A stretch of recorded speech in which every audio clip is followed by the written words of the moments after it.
Welcome back to Bay City Chronicles, everybody. I am your Dungeon Master, TGE, here with 3/5 of the craziest crew, well, that I know anyway.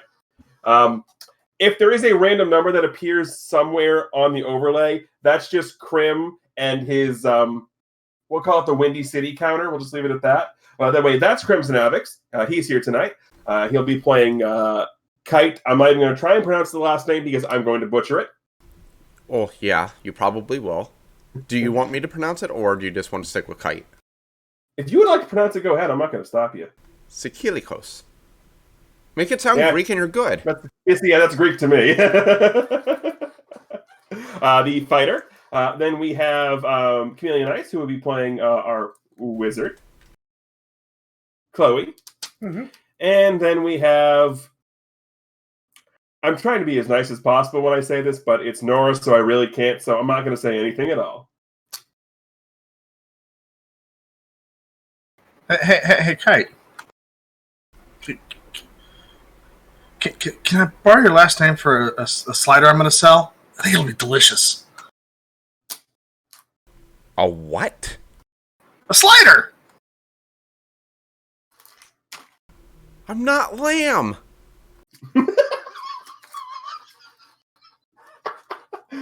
And that's a bad way to start this off. I mean, I know he has an obsession with sheep, but come on. Was he trying to pull the wool over your eyes, I guess is the question. I mean, Nora, just the sheer audacity of that.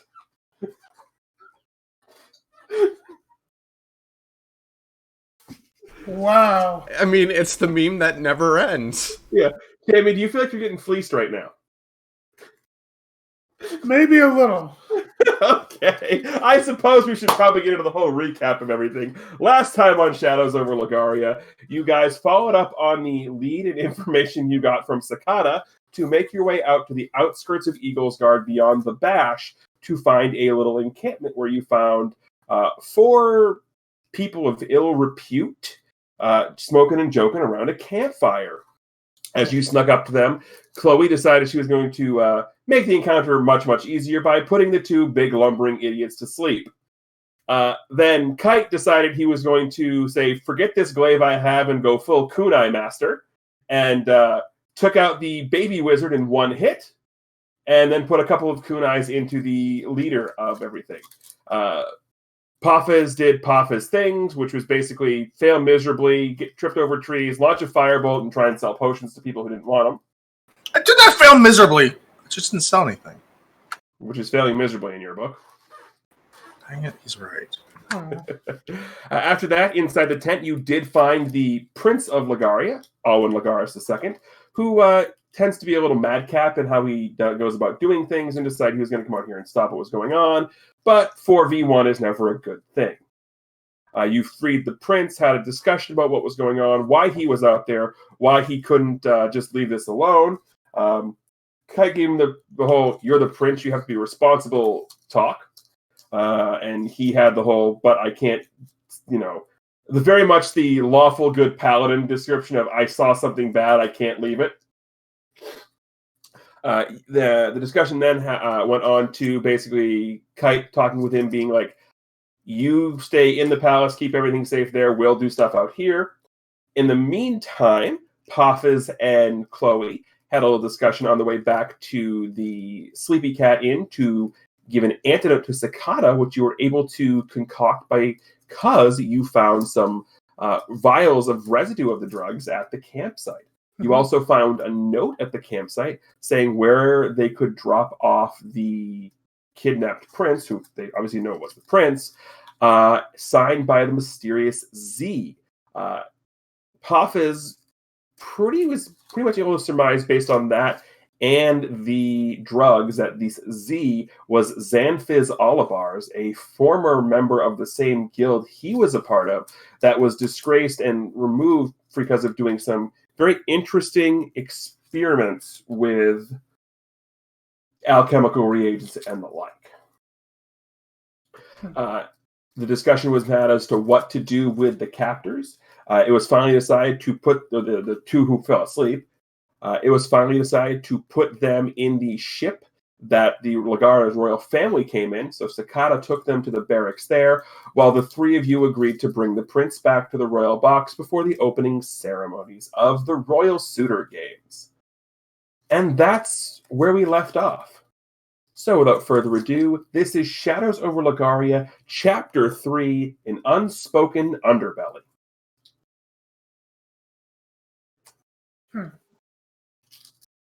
So, the opening ceremonies for these are going to be taking place, like, later today, as it is? Yeah, basically what you know is the fight that you saw at the very beginning, way back in episode 1. That's what I'm wondering. The cinematic fight that you saw Kite have to introduce himself was basically an early morning preliminary match.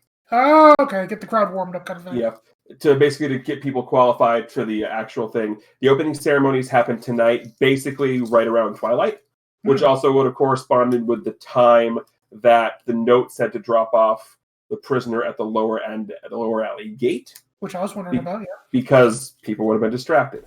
It's sort of like how the Olympics actually start before the opening ceremonies of the Olympics. Mm-hmm. That's fair. Yep, that's pretty much where I got the inspiration. So it is the three of you, the prince, and a angry book who has now popped his head back out of the backpack.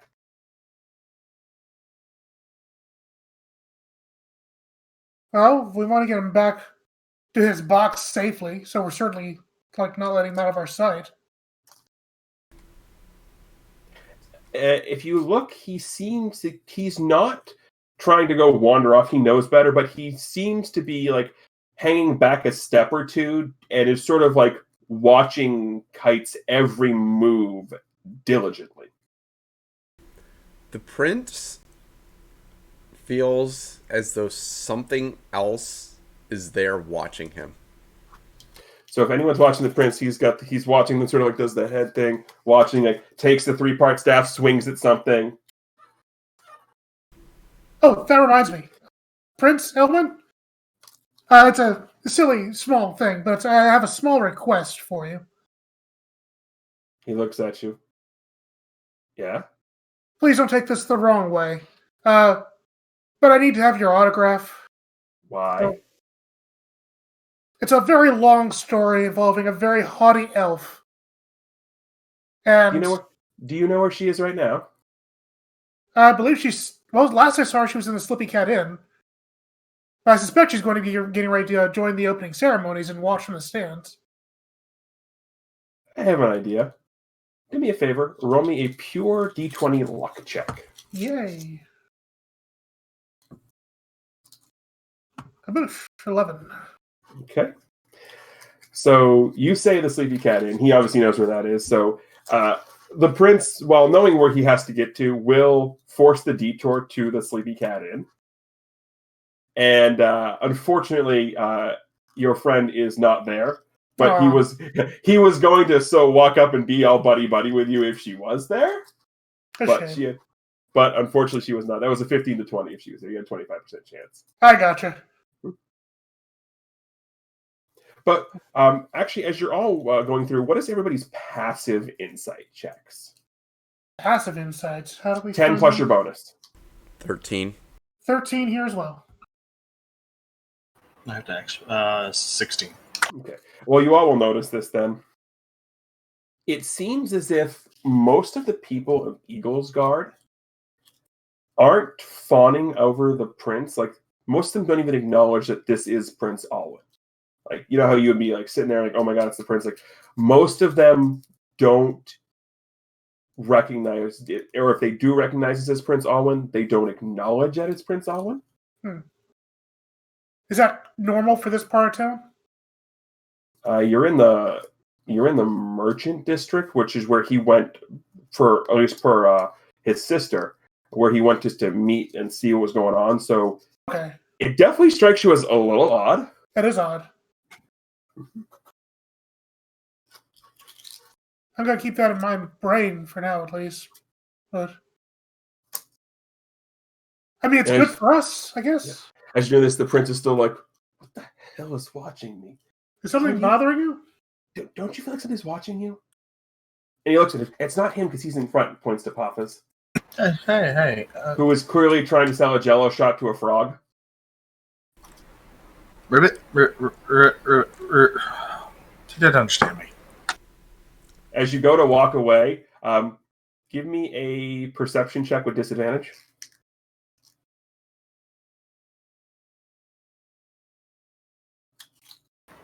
15 and 10. So 10. You are not quick enough. As you go to walk away, the frog extends its tongue and steals a Jello shot from you and bounces away. Jerk frog. Chloe, give me an insight check. Okay. Insight is here. All right, I have to do the advantage thing. So here we go, normal roll. Ooh, that was bad. 8. You have no idea what he's talking about. You do not feel a presence anywhere. Interesting. Prince, if you're truly concerned, I could maybe see a magical presence watching us. No, it's just weird. Huh. Well, you were just kidnapped, so it's understandable that you would probably be a little bit on edge. But it's also possible that somebody is looking for you, and we should be even more watchful because of that.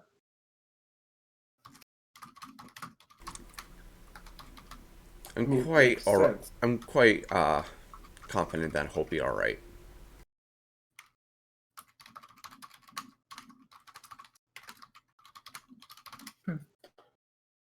Yeah, give me a perception check as well, Chloe. Okay. See if these glasses are good for anything. Oh, they are not. I don't even have proficiency in this one. If I roll better, get an 18. Okay, you do notice this though. The gem that you may or may not have noticed in my glaive from the opening ceremonies is gleaming right now. Would Poppin see this? No, you're walking ahead of us. Okay. Oh. You just got robbed by a frog. I wonder if the prince would endorse my shop if I opened one here. That would be awesome. That'd be great for business. Make an insight check.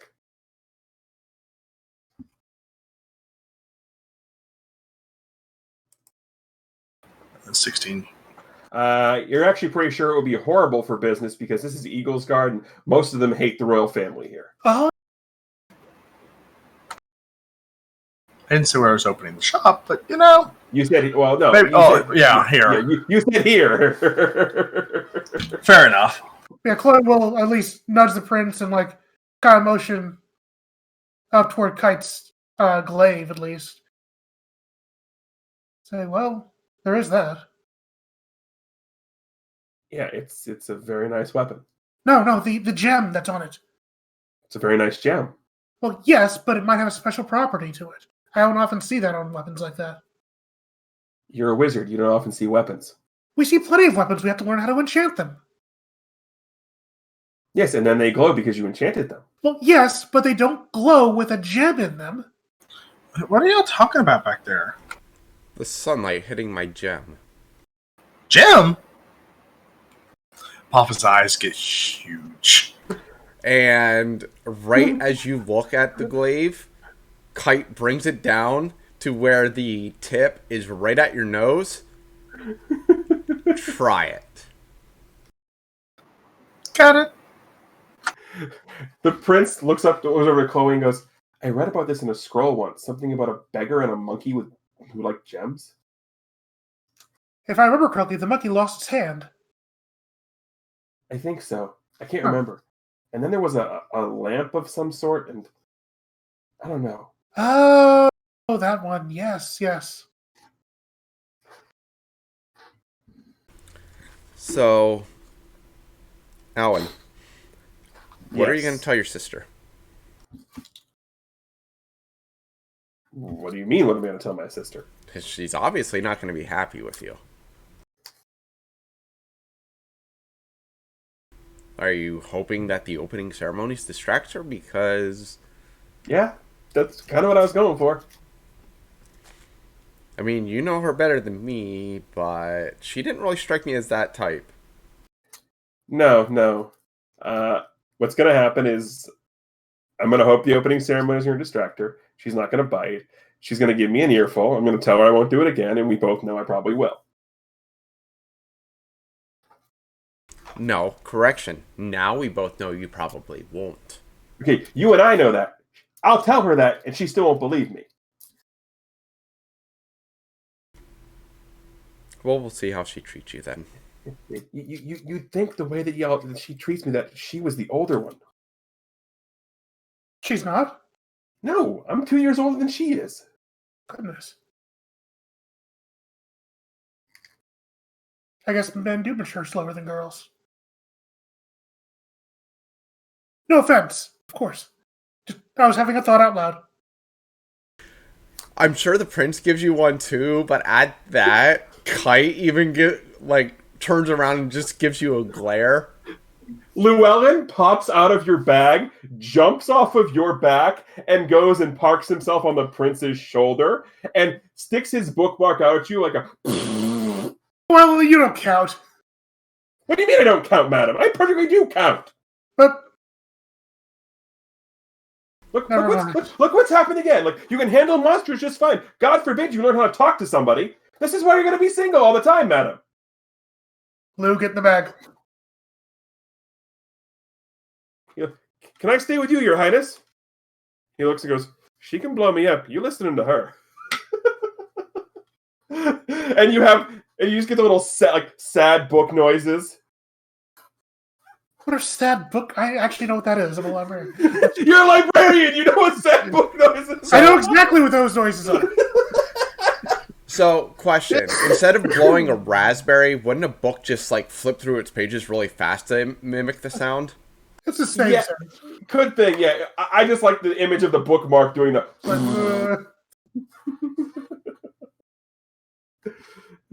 If you don't behave, you get the bag. You know how it is. You put me in the bag last time. I didn't do anything, madam. But you almost gave away our position. Can I put him in my bag? No, he doesn't go in that bag. He reluctantly gets in the bag and whispers to you. Is what...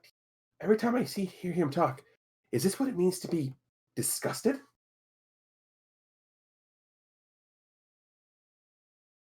It's possible.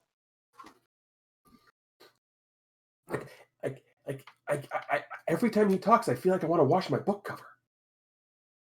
Oh no, that's the snake oil that's getting on you. Oh, that's why I'm so greasy. Indeed.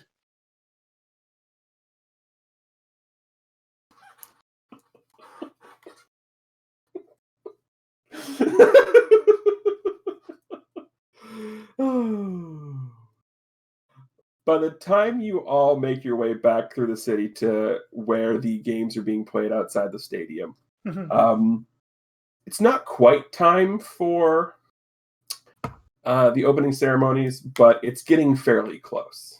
We don't even know where this drop-off point's going to be. Lower alley, right. Lower alley gate as the flame gets ignited. Yeah, the prince goes, but we're not going there. We're going back to the Colosseum. No, you are... Kite? I'll escort him back. I'll return. I do need to talk to the princess first, though. Should we go then and wait for you down there? Or should we go with I you? would. Just in case. I have a cover story. Well, I'll trust you on that. I can't say that. It doesn't come out of my mouth. Madam, is it a wise idea to go alone by yourself to a back alley with that? He points to the office. I won't be alone. I'll have you, Lou. You think I want to be alone in a dark alley with that? It's fine. He's on our side, better than against us. Let's just put it this way. If he does anything to them, or to either of you, I'll make him face a fate worse than death. I'll tie him up and make him watch Successful Merchants the rest of his life. That's not worse than death. They'll rub all the money in your face. No, the tax collector is worse than death. The prince looks at you. You do realize that's one of the things I'm supposed to be in charge of, right? How much do you? I told what? Sorry, well, I didn't say nothing. Sales haven't been great. Jello shot? I think we can trust Office. Did you just offer a Jello shot to the underage prince of the queendom? I mean, the legal age might be 16 here. I haven't checked the laws. Horrible merchant you are. I don't check the local laws usually.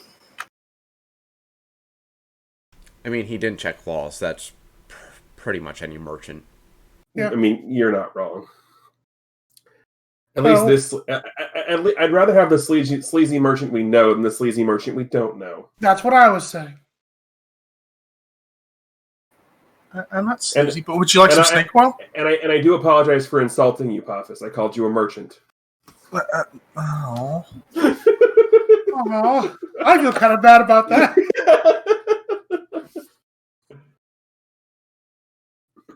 Oh, we'll wait down there, Kite, and we'll stay out of trouble, but also see what we can see on the way if somebody suspicious comes around.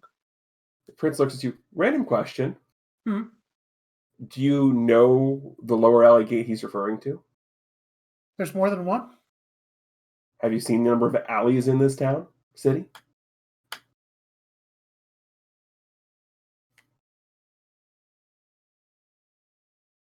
I don't know where to go.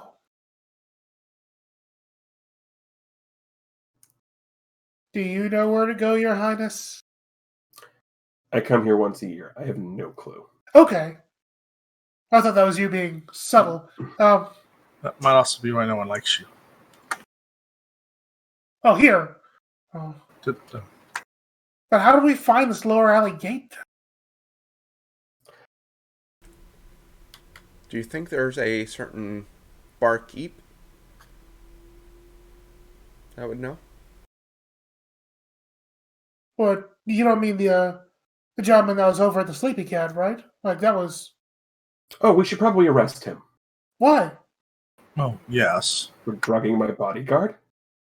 I thought he didn't do that on purpose. I mean, I say he drug him. I say we offer Chef Hopkins a plea deal. He tells us the information on where you need to go, and he's not arrested with treason. I know you said you have to escort me back to where I'm going, and I'm not faulting that, but I believe that threat would have a little more credibility if I was standing there with you. I think that threat would have a little more credibility with my glaive standing there as well.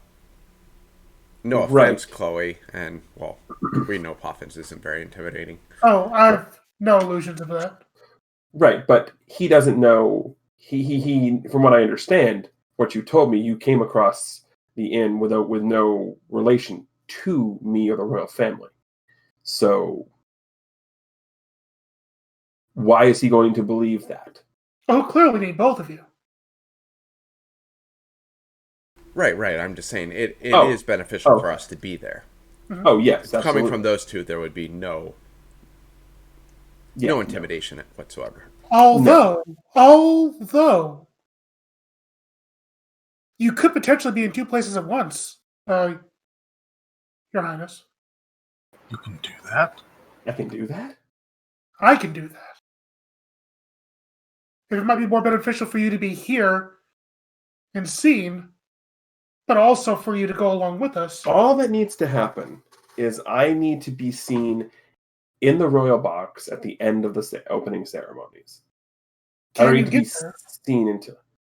I mean, we go back to the Sleepy Cat. We go back. They let us in, and I walk up to the box. Like, there's an entrance that we go in. Mm-hmm. Do you think we go in with everybody else? That would be horrible and bad. I don't disagree. I just wanted to make sure that our timetable is correct here. So if we can do both, then there's no need to make things more complicated than they already are. I think we'll be okay as long as we are purposeful in our time. I agree. So then let's not waste it. I do suggest we make haste. Poff, as you look like you have to say something. No, okay. What are you scheming, Paphos? Nothing. He whips out the 3-part staff and connects it back to one. He goes, I don't have a glaive, but I still have something I can bonk you with. No bonks, no bonks, no bonks. And what are you planning? A trap for later. Well, now I'm intrigued.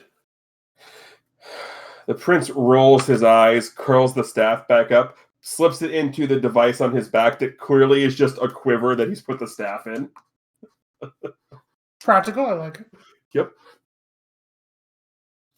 And I guess we head back to the Sleepy Cat Inn. Indeed. I really hope that please tell me that the eccentric owner wasn't involved in this, because she was loud but a sweetheart. It seemed like it was one of the chef, yes? I think she was pretty unaware as to what the chef was doing. Yeah, she just wanted everybody to eat. I've never seen someone get so excited about a bag of onions. Should have seen it with a bag of carrots. At this point, Kite quickly pulls off his backpack, pulls out the whetstone, and slips it into his side pouch. Just in case. I'm going to have the prince make an insight check on that one.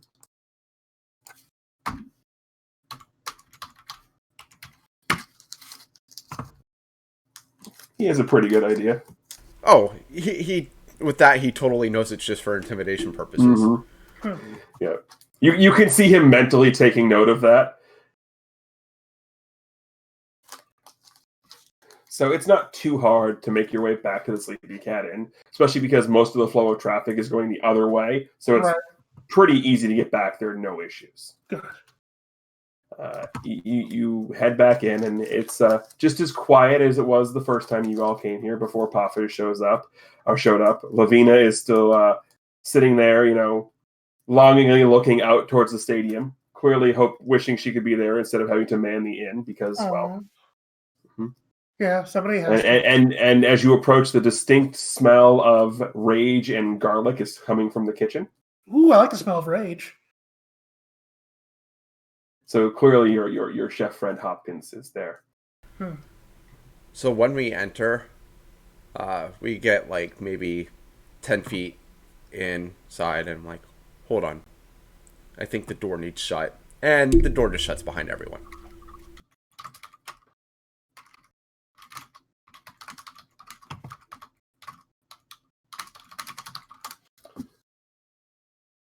Lavina looks, okay, which one of you do that? Why you close my door?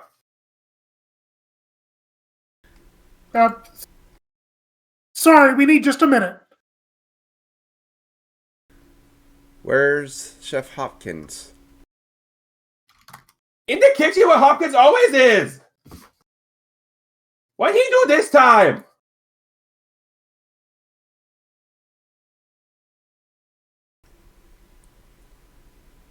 Is the kitchen an open window, or is there an actual door? It's an open window. And she looked to us. Oh, I see you brought young friend back.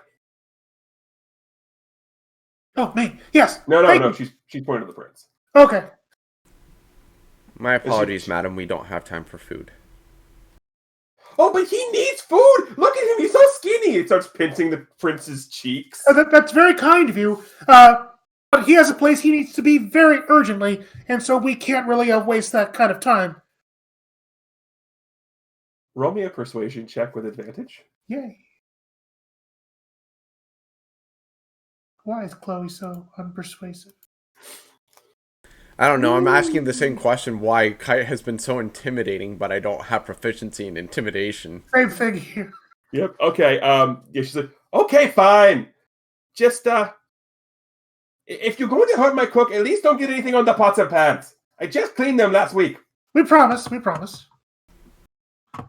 She's just say she cleaned the pots and pans last week. It's all right. It's a Hobbit tradition. Hobbit? You calling me a hobbit, young lady? I'm a halfling! Halfling! I am halfling! She looks at Kite and Poppins and the prince. You three, you go talk to Hopkins. I'm going to have conversation with this young lady. She's going to hear it from me. What a sophisticated lady. So we're going to have those three walk in. We're going to stick here with Lavina and Chloe for a minute. Please don't. Yep. She just looks at you. And where did you learn your manners? What part of calling me a hobbit did you think was a good idea? I apologize. My books are a little bit out of date. I may have used some old... Llewellyn pops up. I am not out of date, madam. I don't know why she would call you that. You are a lovely halfling woman.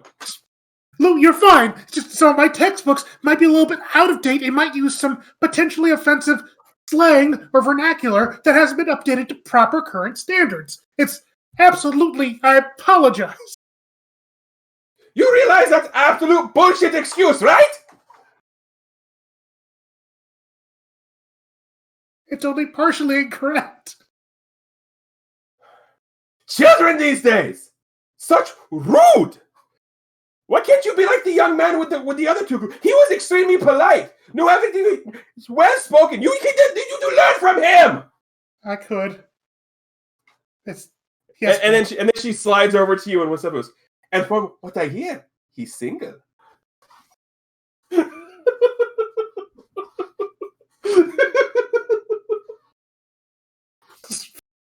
Thank you. I don't think he's quite my type, man. How isn't he your type? Have you seen him? Look at him. Flushed cheeks. He could use to put a little weight on, but flushed cheeks, very polite. Looks like he comes from well-to-do family. How is it not your type? He's a wonderful young man, but it's just I can't be tied down right now. Is that your excuse? Yes. Honey, sweetheart, if you don't go for it now, eventually when you get my age, you become tied down to a business like this, you will never have another opportunity. Go for it! I'm not entirely sure if my life decisions will line up with his. Well, there's only one way to find out. You should ask!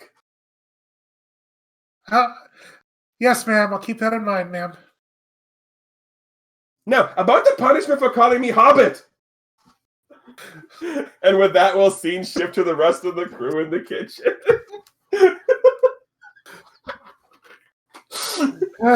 Once everybody else recovers from laughing at that. So you walk into the kitchen, and Hopkins is there with his overly sized cleaver, chopping some onions and garlic. Kite walks up to the stove next to him, takes his glaive, and just taps it really hard against the stove so you sort of hear that metal ping sound. He looks, wait, you're back? I already told you everything I know. What are you back here for? Kite gives him a second to look over and see the prince standing next to him. He goes pale. Okay, so how about all the stuff you don't know? What do you mean all that stuff I don't know? I told you everything I know. What alley drop point? What are you talking about, alley drop point? I don't know, there's a bunch of alleys here. There's obviously a drop point where you get shipments. No, they come to me. They deliver it like they're delivering the vegetables in the back. Okay, so where do they come from? From where I sent you.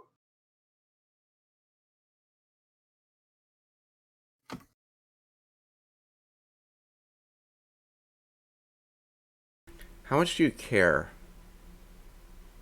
about Lavina's shop? How much do you care about cooking here?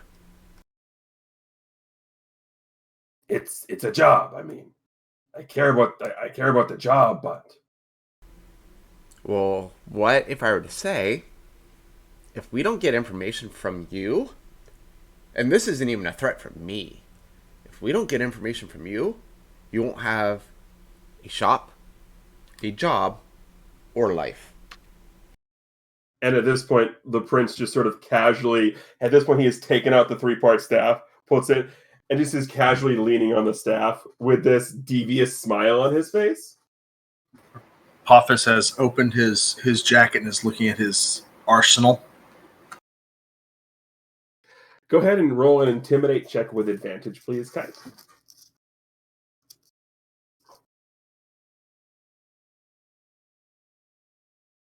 Good 20 there. He looks at you.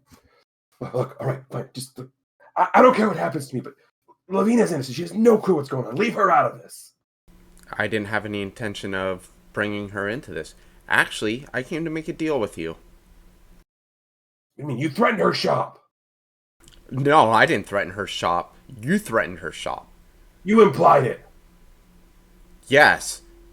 Basically, if you don't give us the information, this whole city go boom. You're going to blow up the city. Not and me. I'm the bad guy. Not me. These people that you hired. What do you mean? I didn't hire anybody. They hired me. Okay, these people that you're working for. Look, all I know is some guy came in one night. Business was a little rough, and he overheard me, Lavina talking to me. She went out, and he made an offer that he can guarantee a bunch of money coming in, and all I had to do was, during the festival, whenever anyone came in who looked like they could be a strong fighter in the tournament, to slip one of the vials that they gave me into whatever they were eating. And a rumor was spread throughout town that any fighters could stay free at the Sleepy Cat or eat free here at the Cat. So. Okay. That's great. But we need to know where this meetup spot in one of these back alleys would be. And before we get any further of you telling me you don't know anything, here's the thing. You poisoning fighters, whether intentional or not, actually poisoned part of the Royal Guard. Wait, which is treason. What are you talking about? Oh, that gentleman that was here, that was very, very sickly when I last visited you, was part of the Royal Guard. Why would someone for the Royal Guard be coming here? Protection of the royal family. Why would the royal family be coming? And then he sees who's next to you and finally puts 2 and 2 together. Oh, shit. So as I said, I could very easily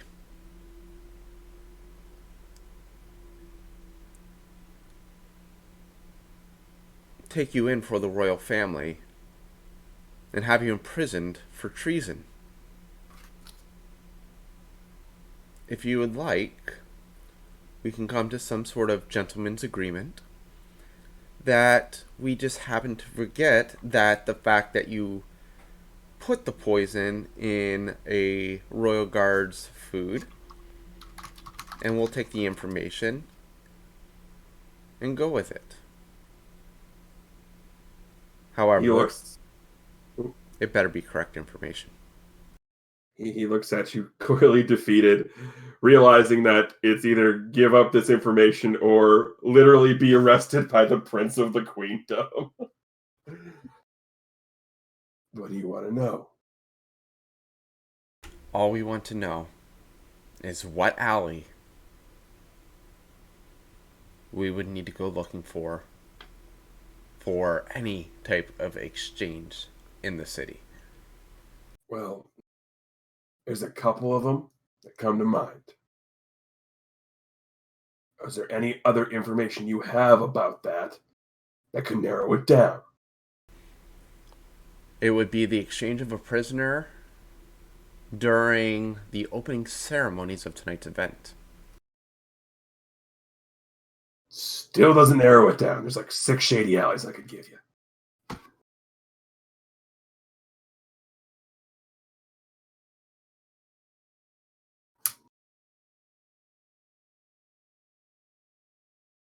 Like, did the alley have a name? Is there like a mark you're supposed to touch on the wall?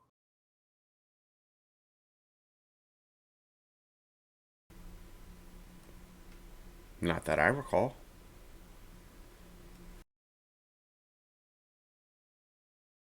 I mean, I can point you to the 6, 7, 8, 20 sleaziest alleys in the city. Doesn't mean you're going to find the right one in the time you need.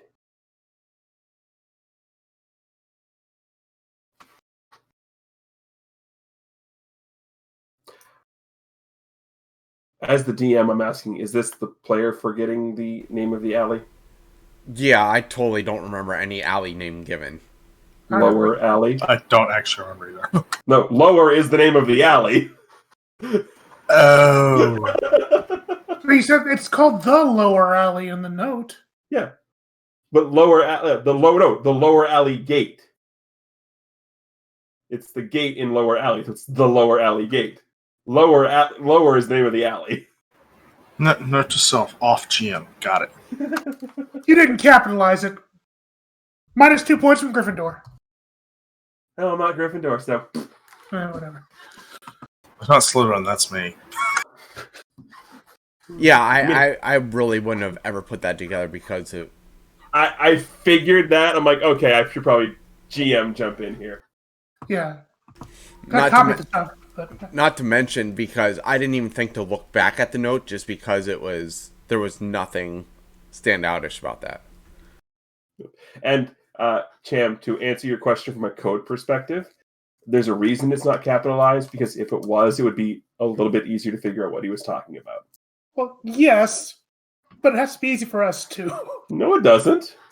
Why would I make it easy for you when it's a note that it's correspondence you're finding? From my GM perspective, yeah, leave out the word "the." That actually would help. That's fair. That one I'll give you. That one I'll give you. Yeah. But yes, it's lower alley.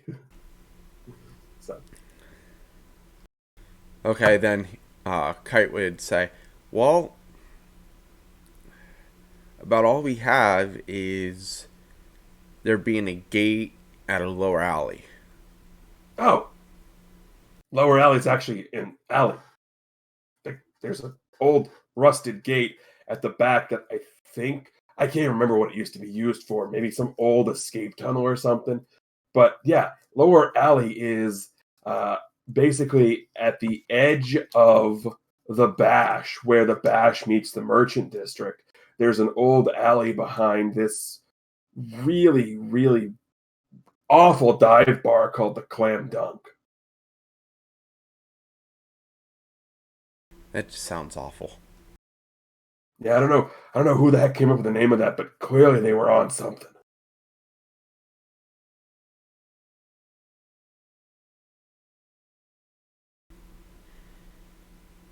All right, as I said, any of this is a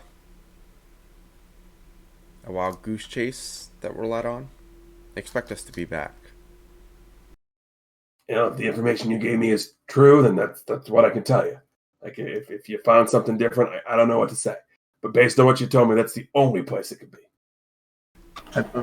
Before we go there, I don't want to buy a Jello shot. I'm not selling you a Jello shot. Would you like some explosion insurance? I'm also a bails bondman. I'm opening new services. He's not going to jail. If you keep it up, you will be. The prince at this point looks at you and goes, well, in that case, can I see your paperwork stating you're an explosion insurance salesman and a bail bondsman, please? It's in the mail. I'm working on it. Then you're not either one of those things. Kite turns to Chef Hopkins.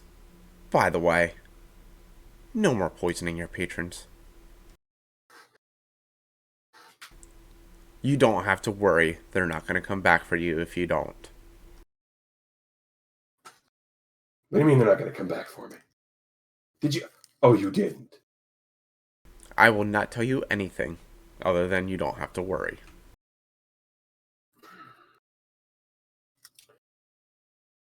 He looks, as long as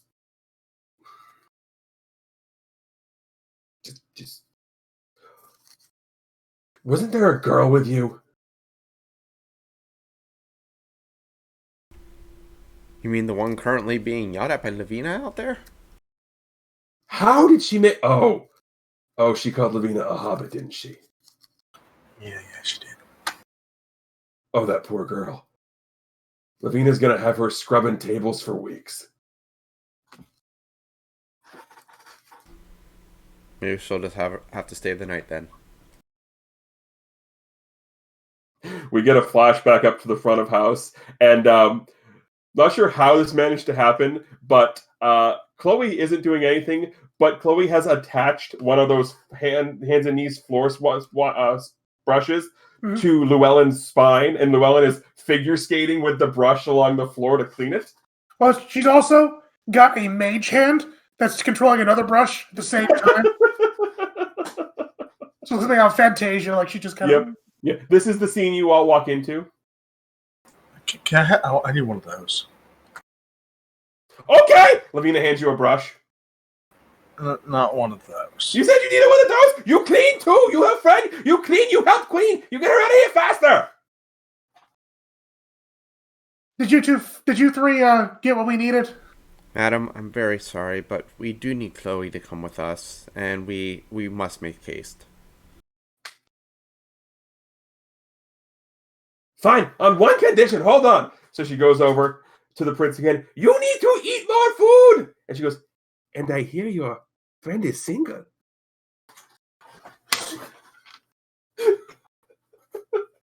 She's such a mob. She totally is. This is the whole, like, date my granddaughter thing. Of course. And the prince gets beat red. I mean, like, beat red. Right. But she reluctantly lets you go. Thank goodness.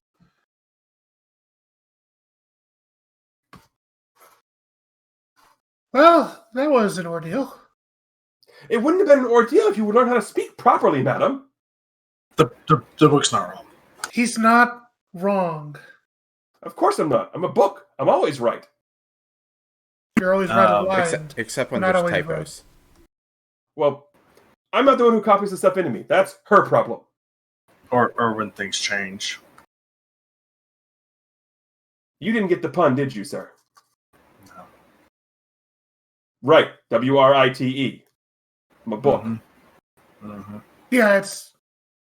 Yeah, you're not very funny book. He's not a joke book. He's a spell book. Everything in here is... F-U-N-N-Y. Funny. There we go. And now he's a bad joke book. You said it was a spell book, so I spelled better. I get it. We all get it.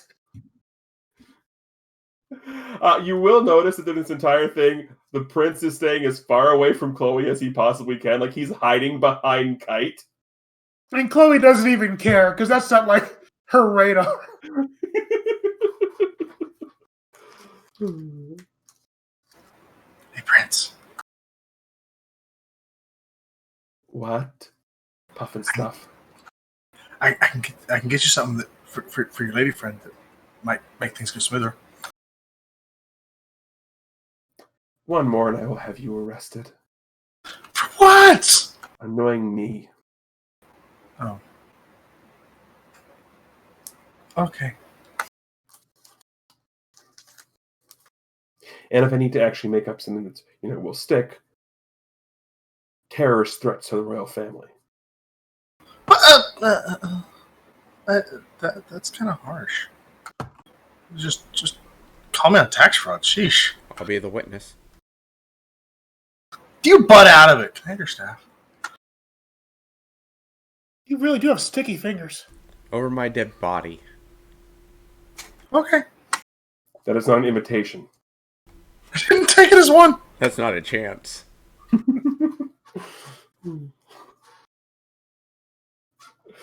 So you now know where Lower Alley is. What are you doing?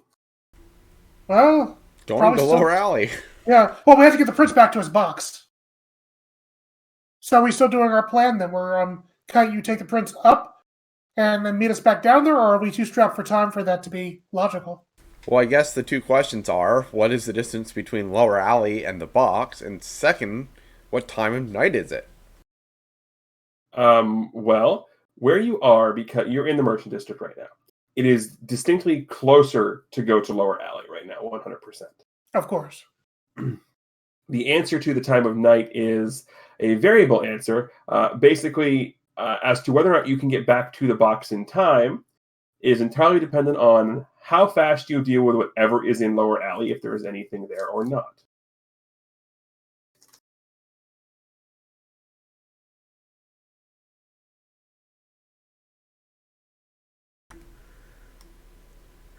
Truth be told, I really don't want to get on his sister's bad side by getting him back late. Mm-hmm. So does that mean Paphos and I will be going down there and waiting for you in case something does get hairy, as it were? I have a really dumb idea.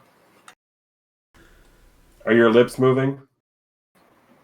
Just hear me out on this one. It's all right, Paphos. What's your dumb idea? I drink this potion and I look like the prince. That doesn't help us. Yes. And the doesn't. prince and a girl go to Lower Alley Why would that help? because they're expecting the prince. They don't know who they're expecting. They're expecting someone. Indeed.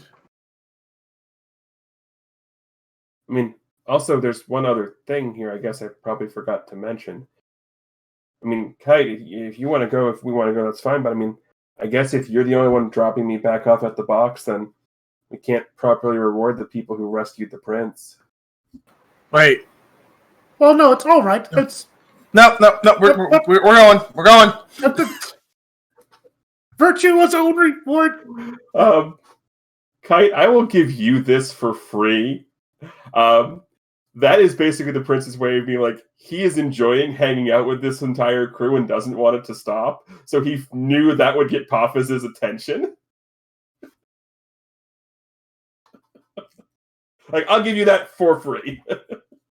I'm pretty certain we all got that one for free. Right. The prince needs to go back to his box. He needs to be there at the end of the opening ceremonies. So Kite, very, very quick-witted about the prince's comment, looks at him. Did you really come around on Lavina's suggestion that quickly? Beat red again! Clams right up. And then, like, sort of like hide, like tries to hide behind Paphos. I can see what's happening here. Huh. They don't have a clue.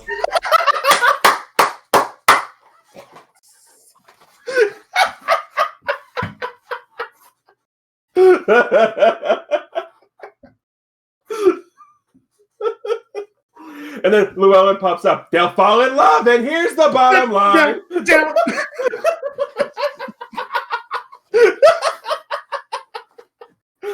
I'm creating too. Mother, I love this song. Please let me sing. You can sing when we're done. But at this point, you look over, and the prince is beat red. You know, Your Royal Highness, that they make up for that. He just looks at the stadium's this way. Starts walking off that way. Are you gonna go with him, Kite, then? Or Yeah, I will be back as soon as I can be. all right, and we'll try to be as safe as possible.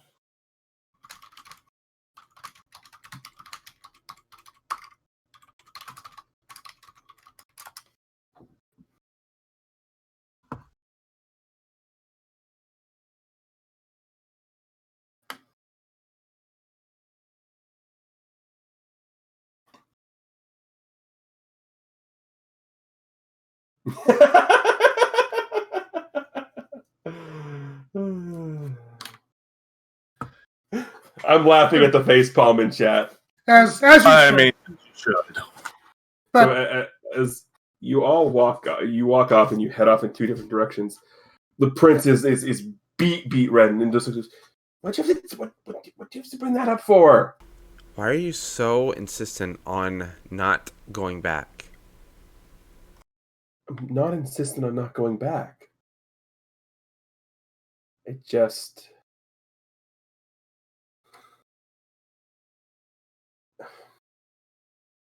everywhere I go, there's always Cicado's always there. There's always bodyguard this, bodyguard that. Even if it's just been for the past couple of hours, this has been kind of fun. I just didn't want to stop hanging out with people who weren't Cicada. Excellent. I don't know about them, because I don't know them well enough, but I'm not leaving after this. I made a promise to your sister, and I'm going to fulfill that promise. I'm not going to go back on my word just because you want to team along with us. Well, what I'm saying is, why did they have to go there? Why can't they come with us? Because the last thing we need is for the exchange to happen without anyone present. And you don't think we'd be able to get there? They'd be able to get back there in time? Have you met Pophis? My fear is that if you leave them alone, by the time you get back, whatever's back there, he'll be running the place because he sold them something.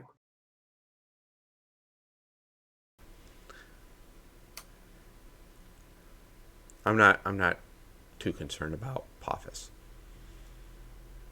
I know better than to take his jealous shots. True. I mean, is it bad that the one of them who I think is the most trustworthy is the talking book?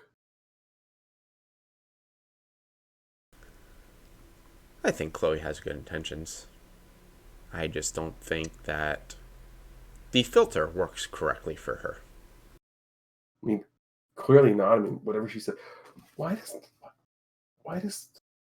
Lavina think I like her?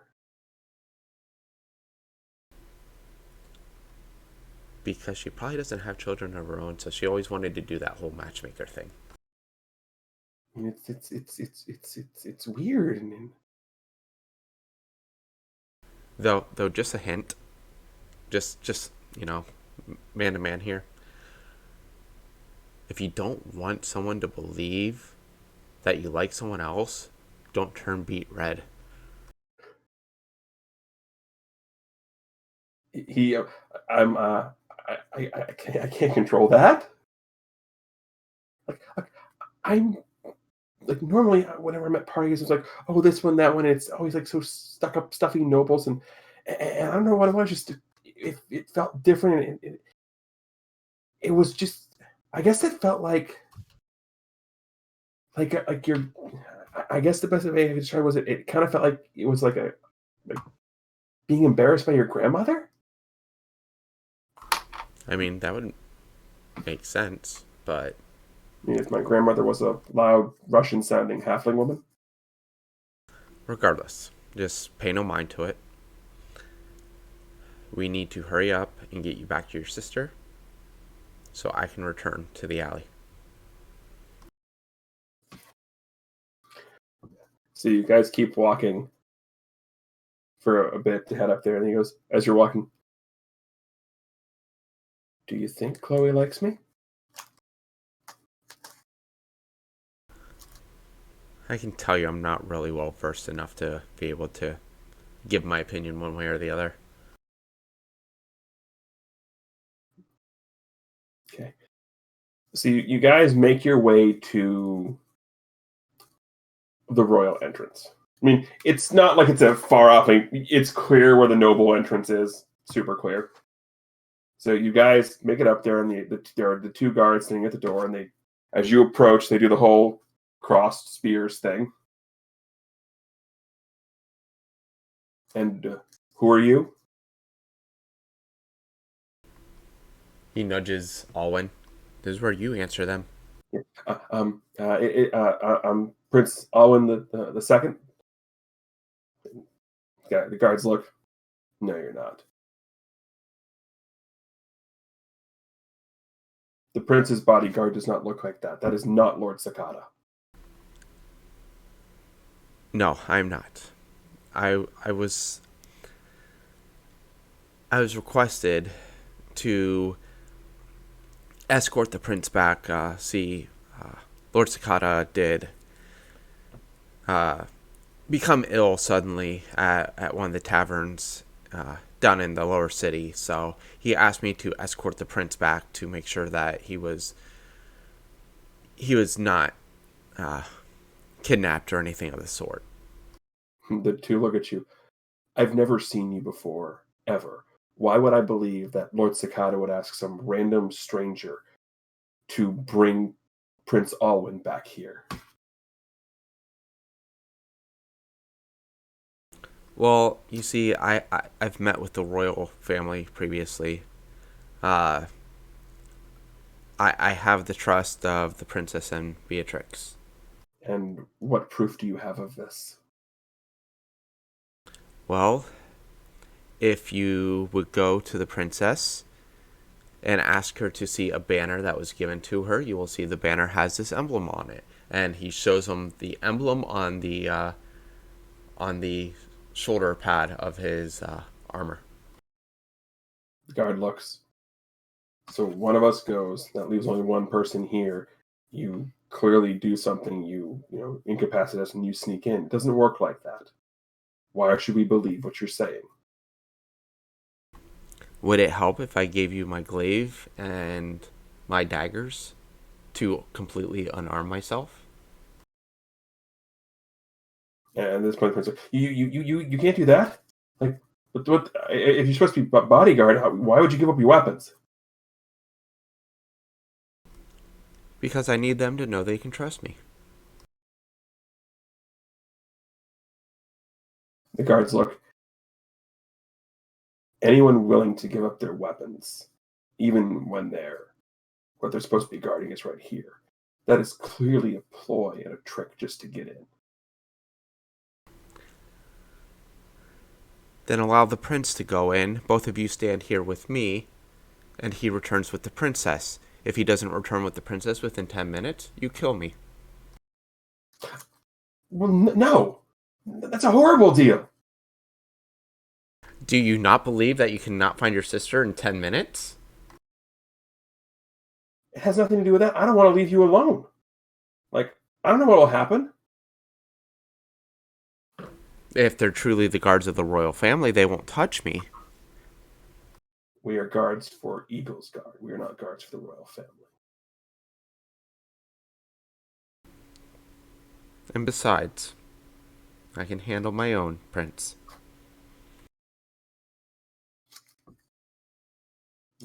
Like we believe you letting some random child in here to wander around. Not happening. You can go ahead and make a persuasion check at this point.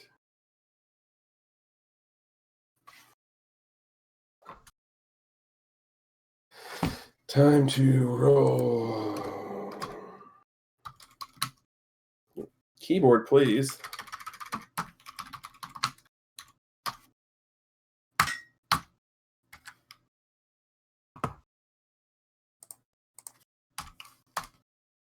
Okay. This is where I'm going to say it. Lucky for you, there is two of them. Because the first one botched his insight roll horribly and thinks you're lying through your front teeth and thinks you're a scam artist. The second one, the first one, I rolled a natural 1 on his insight check. Oh, trust me, it was going to get to the other thing, so. Yep. The other one looks. All right. Let's say we believe you. We haven't seen Lord Sakata come through yet. Presumably he will. So I'm going to ask one thing. I'm going to take your name. And if when Lord Sakata comes through he confirms it, you're fine. If not, then we're going to track you down and arrest you.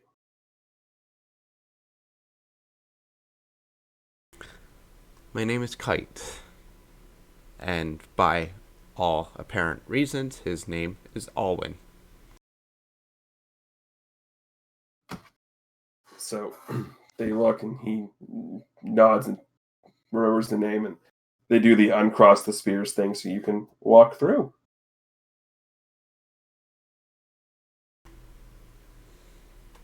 So we walk through and up towards the royal box, or wherever the princess and Beatrix would be right now. Not that hard. You actually know where it is because it's kind of where you went and talked to them last time. As you approach, you see there are many more Queen's Guard here than the last time. The last time it was just Beatrix and Arabella, but there are many more, which you can surmise means that the Queen and King are also here.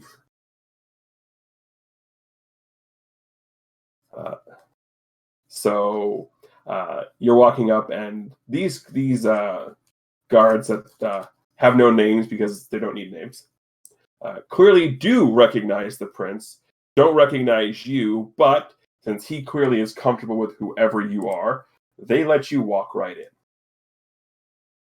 You walk into the same place you met with Beatrix and Arabella last time, and it's just the two of them there right now. So whatever the king and queen are doing, they have not arrived yet. And you don't get the, oh, I'm so glad you're safe, like happy, huggy reunion. Alwyn walks in, Arabella stands up, looks at him. You idiot. What did you do this time? My lady? Ah. Okay, good to see you. You may scold and humiliate him all you want, but could I borrow you for just a few minutes? There are a few guards that could use some notification that that was indeed the prince that came with me. Are you talking about the ones by the entrance gate? Yes, the ones that I had to try my hardest not to attack. Because I would love to. Beatrix, you want to come and embarrass them? And she just sort of smiles. So the four of you now go back to the guards. When we get down there, Kite sort of reaches out his glaive, and with the very, very tip of the weapon, he just taps on the shoulder pad of the one that definitely did not believe him. Looks and immediately turns, hand on shoulder. What? Oh. Am I good now? He looks to his partner. I think they're good. And he just goes.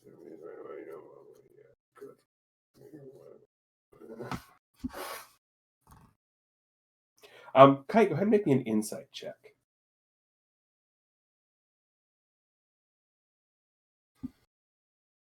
Oh, good. I'm back to rolling like crap. You are back to rolling like crap.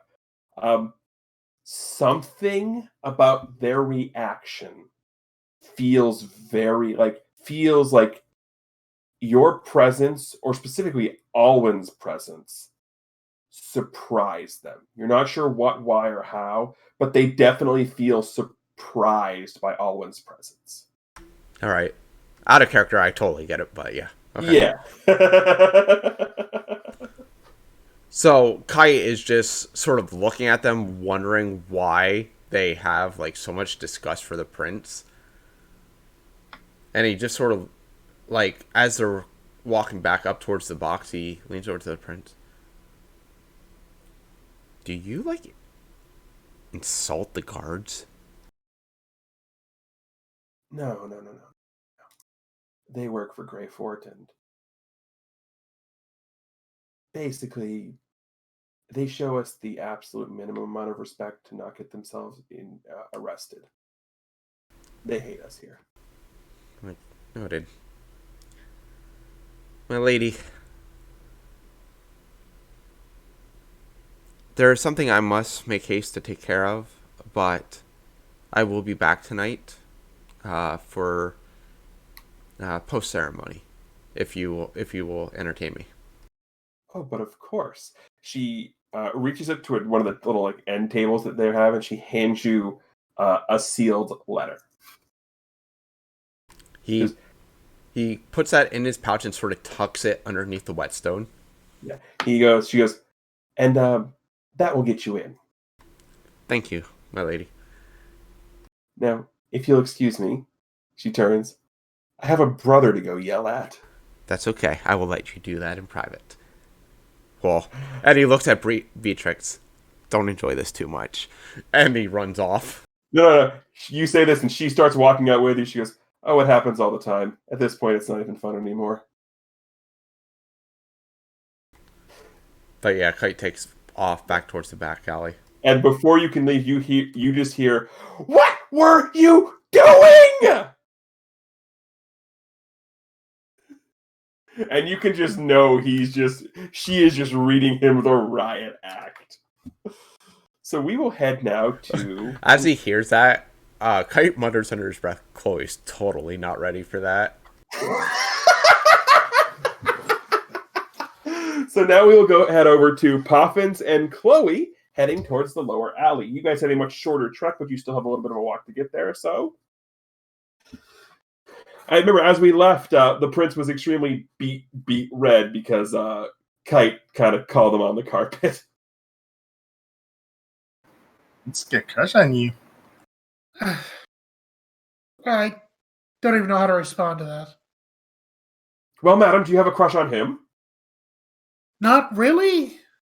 I mean, he seems nice. I mean, what's not to like about him? He's young, he's handsome, he's rich, he's a prince. You know the book's right. Well, yes, but he's not very studious. You don't know that. And Well- he did say he was reading scrolls about the history of Legaria. That is true. It's just the way he went and got himself in trouble just didn't really... I wasn't terribly impressed. So what you're saying is you're getting mad at somebody for doing something impulsive that got them in trouble. Not mad at, just not attracted to. At this point, Llewellyn is doing the whole like flapping the pages to fly thing again. Flies over to Poffins, goes and lands next to Poffins, and goes, "She really is oblivious sometimes." Mm-hmm. Do you have any more of those ink shots? Rummages through the bag. Yeah, here's one. Your book does a shot of ink. Actually, Poffis, that reminds me. Chloe actually kind of seems a little bit more serious at the moment. We might be going into a somewhat dangerous situation.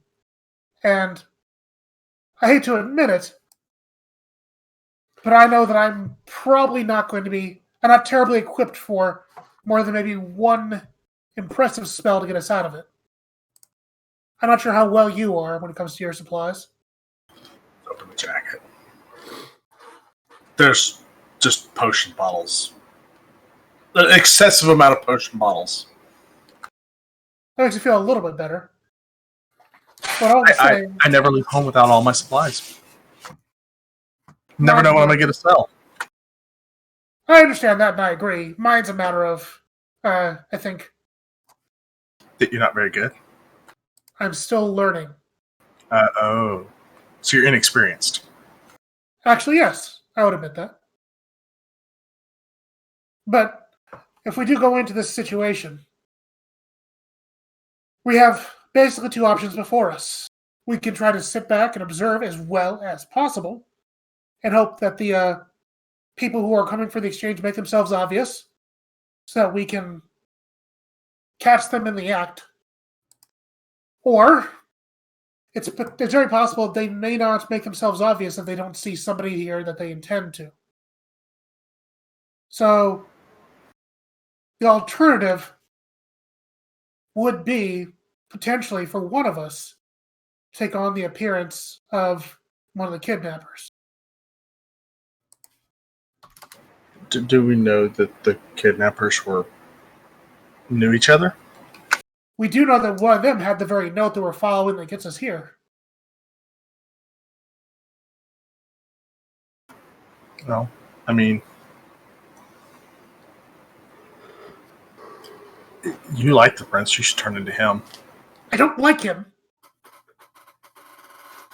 And we don't need to turn into the prince. Because as the note says, it doesn't specify who. This is the DM asking, how can you turn into the prince? We both have disguise self. I know you do. I meant him. I have disguised self as well. Yeah. Oh, you do? Okay. He said outright that he was going to take on the prince's appearance. So I'm like, yeah, he clearly. Okay. Yes, I didn't realize he had disguised self. That's why. We're speaking wizard language here. Yeah.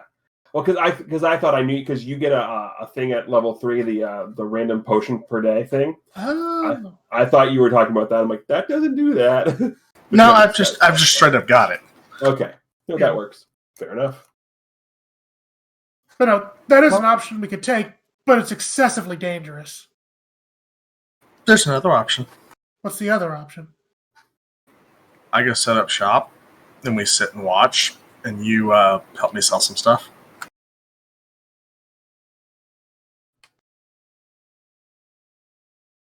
Do you think they'll still do their illicit deals if they see a shop nearby? I'm literally an illicit deal salesman. These are my people. I suppose. Well, not... Yes? If this is your people, then why not just go talk to them? They're not my people, but they're my people. Then why wouldn't you go talk to them? Isn't that what you do when you're with your supposed people? You go talk to them? Well, I don't think he's in the business of selling people. He's in the business of selling potions. I'm pretty sure he's in the business of selling. Yeah, well, yes.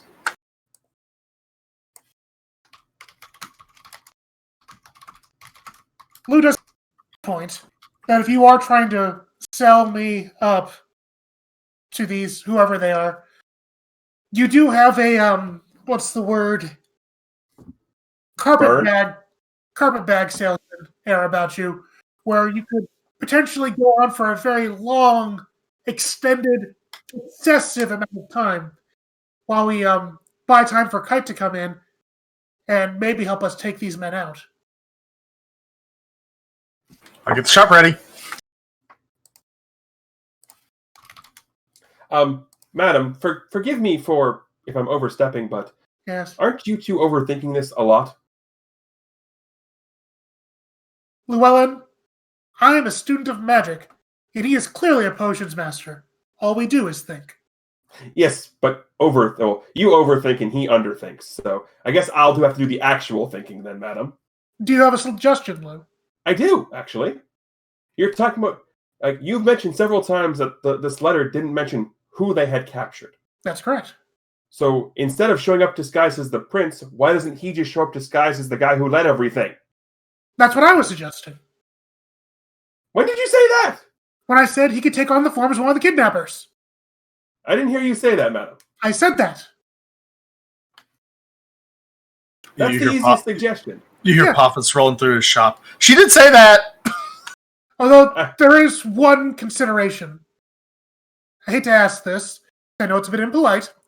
But, Poffis, how tall are you? Really?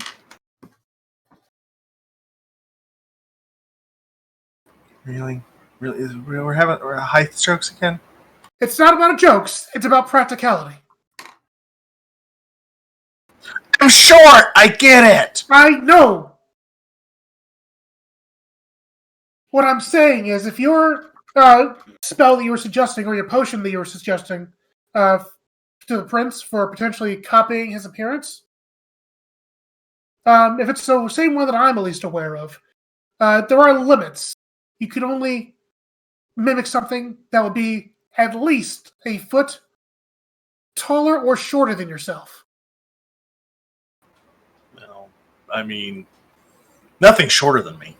Right, but... Yes, it is your attention span. But, if you are excessively shorter than that cleric kidnapper, then an extra foot may not help you to really to make it work. You could still try it, though. I'm just saying it might be a consideration. Well, why don't you try it then? I'm not much of a saleswoman. You don't have to sell anything. You're showing up with the prisoner, madam. Right, yes. But we're giving the prisoner to these people. I'm the prisoner. Right. But what will you do when they take you? You will follow them in, ensuring whatever happens. I will do I will do something stupid. I'm certain. Well, At least that's what the book says. that's I said nothing of the sort. very true. You thought it. From a book, I don't think. Clearly. So, I could disguise myself then as the kidnapper, as in probably the gentleman who was in charge, the cleric fellow. And You know his name? I do know his name. What was it? Clint. Clint. Right, I wrote it down. Nuts. Yes. I could describe myself as that gentleman, Clint, and sell you to them, or rather give you to them. We can see what happens from there.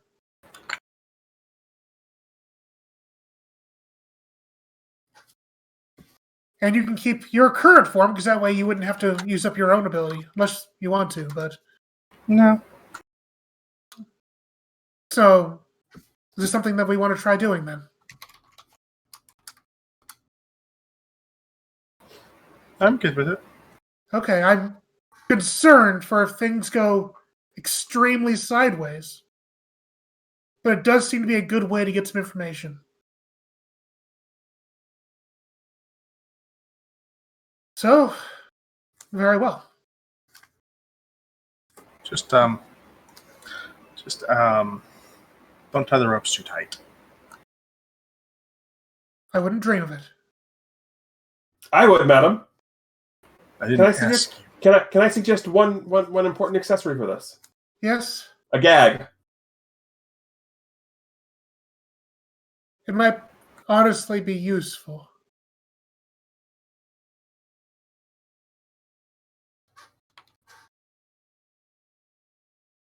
Anywho, let's get you trussed up, and the spell only lasts for an hour, so I want to make sure I do it at the correct moment. Mm-hmm. I don't like this. I don't like it either. It's an extremely bad idea. So what are you doing? What's the plan? You got to put up any arguments against it, Ponzi?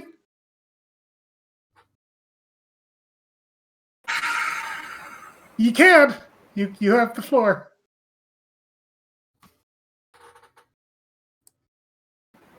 I mean, I'm getting rewarded out of this. Let's just hope it's not your eternal reward. I don't like that deal.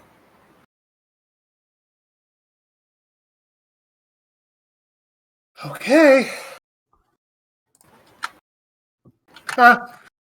So, as we get going down towards that alleyway, do you have any rope on you, Ponzi? I think I actually do. Gotcha. So we could use that then to tie you in a very loose knot that you can easily get out of, just in case.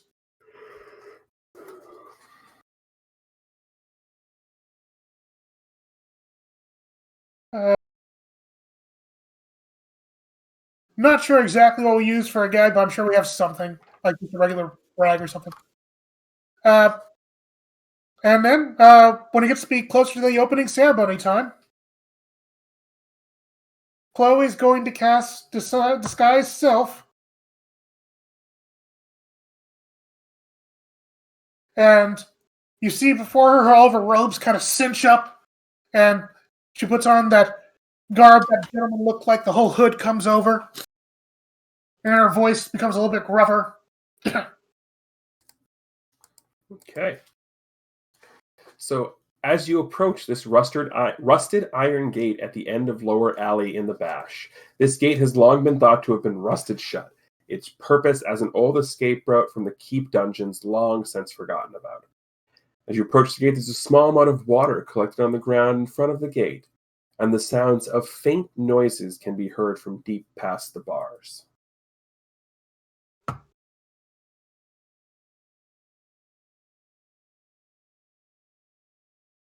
I hope this wasn't a bad idea. Kite, about the time you pass the Sleepy Cat Inn again, you hear the sound of trumpets and music from the stadium as you look back and see that the torch has been lit, signifying the beginning of the Royal Suitor Games. I need to get there hastily.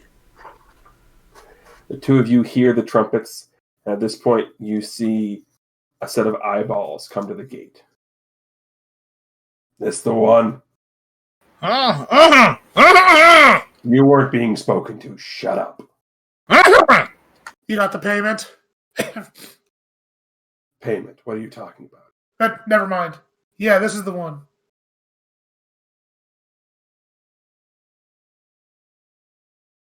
Payment. You know how the deal works. You didn't suddenly just forget it.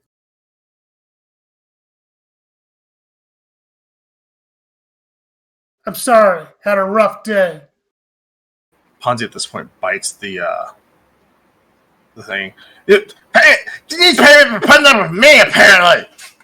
She smacks him upside the head. Quiet.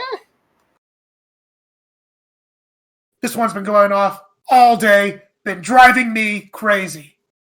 Make me crazy. I will be more than happy to get him off of my hands. I don't know if I even want him.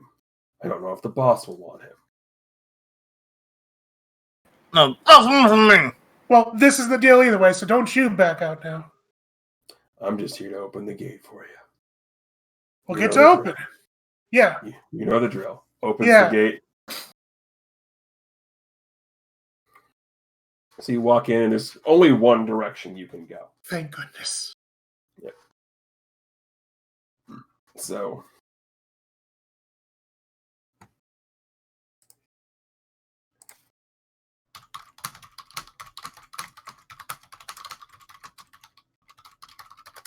Typing intensifies. yes, so you make your way down this alley, and past the view of the dimming light of the setting sun, torches light a dingy path down a musty hallway. Faint sounds of harmonic croaking can be heard, which gets louder as you approach the large, dual-hallwayed room at the end of the tunnel. You see small rooms on the outside of either of the hallways that branch. And if you walk by, you can see small, bipedal, toad-like creatures all working with what Ponzi can easily identify as hastily crafted centrifuges. Bullywugs. I mean, A bored-looking man sits atop a raised dais, overseeing the cubicles of the bipedal toads, with a rusted-looking great axe by his side.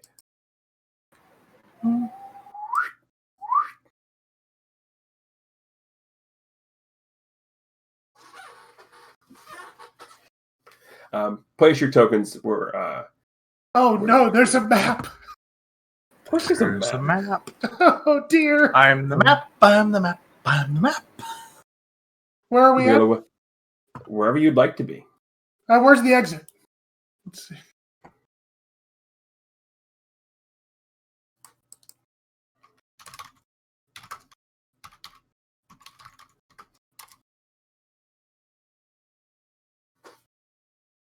Yeah, this is where you came in from the hallway. Okay, so This is the guy, and there are the... okay, so that was our entrance way over here. So that was the hallway. Yeah, that's where you came from, yep. Gotcha. Hold on. So I will give you guys tokens. You can I place them appreciate it. where you'd like. I was trying to grab my face off. Well, no, you're going to be up here, because this... There it goes. Okay.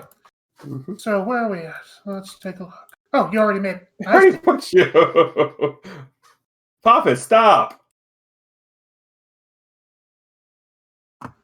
You're up here. But I don't want to be up here. That's where you made your way. At this point, as you guys make your way into this chamber, Kite, you arrive back in the lower alley. You see nobody around. You see the same gate that I described earlier. Is the gate unlocked? You go check it. Yeah, obviously. Let's see. Is the guy dumb?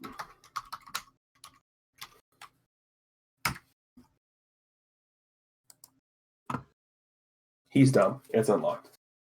I was going to ask Nora if he had a grease spell ready or something. I don't have spells. Nora, not- I meant. Not saying I do, not saying I don't. Right. So, I don't know if you're going to make me do this, but I'm going to do this anyway because I think it's pertinent.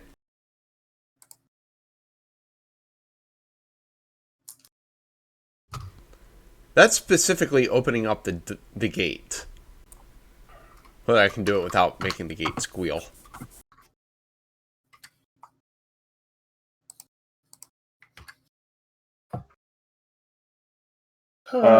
You open up and he hears, "Who's there?"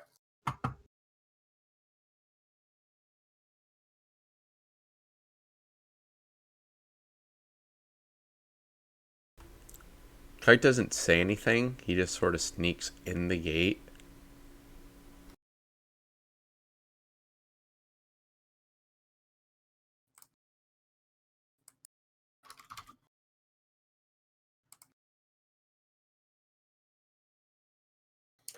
So you, as you're approaching, you are,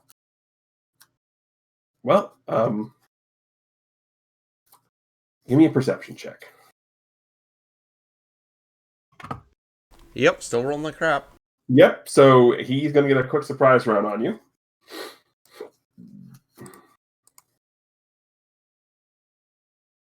And I don't. Oh no, that's the wrong thing. A 17 hits you. Barely, but yes. So you hear the who's there. You say nothing. You start seeking around. You hear a phook, and from the darkness, a giant crossbow bolt just comes at you, only hitting you for 2 damage though. Please roll initiative. Just Kite. Okay. Oh. Cool. Hold on, let me... What have we done? We've unsplit the party, apparently. No, we're not together yet. We're close-ish. Just gotta put my HP in there.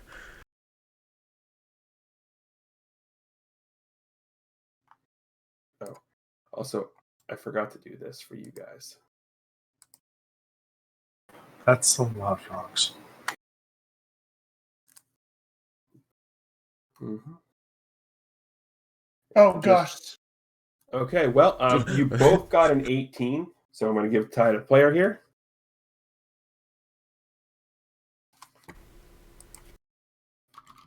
Well, what's his modifier? It's the same modifier, so okay. That's why I'm giving the tie to the player. So yeah, you see this basically just looks like kind of similar looking to the guy you initially fought in the opening round of the tournament. Just looks like a clearly down on his luck thief or a thug. Where did he hit me with the arrow? Like right, like you were wearing chainmail, right? Yes. He basically got a lucky shot in between like one of the chains, like on your left pec. Oh, so he fired from in front of me. Yes, he fired from in front of you. I just sort of look at him and like just that intimidating stare, and then quickly just throw kunai at him.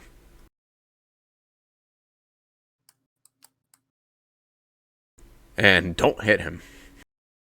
Not with a 6 shootout. His AC isn't that high, but a 6 isn't going to hit.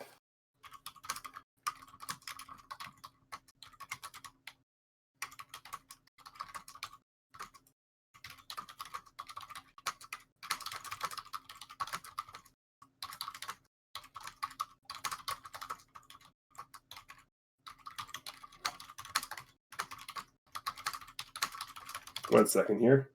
I managed to roll a 2, 3, 4, and 5 tonight. Nice.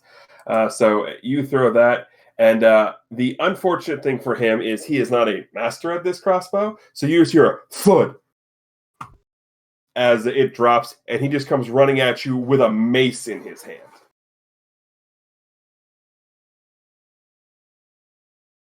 And the 9 is just going to clank off of however you want to. Yeah, he comes down swinging, and you can, block it however you feel need. I duck, and he hits the mace right off the arm, right off the shield on my back. Yeah, ding.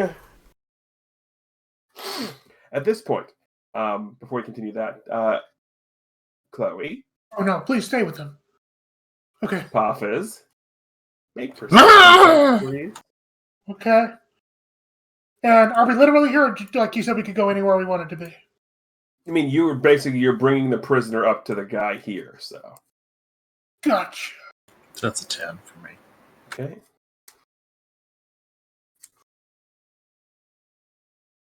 Chloe, you hear the sounds of katoing coming from behind you. It does not appear that the bipedal toads don't seem to care. They seem to be focused on what they're doing, and the bored guy just looks bored.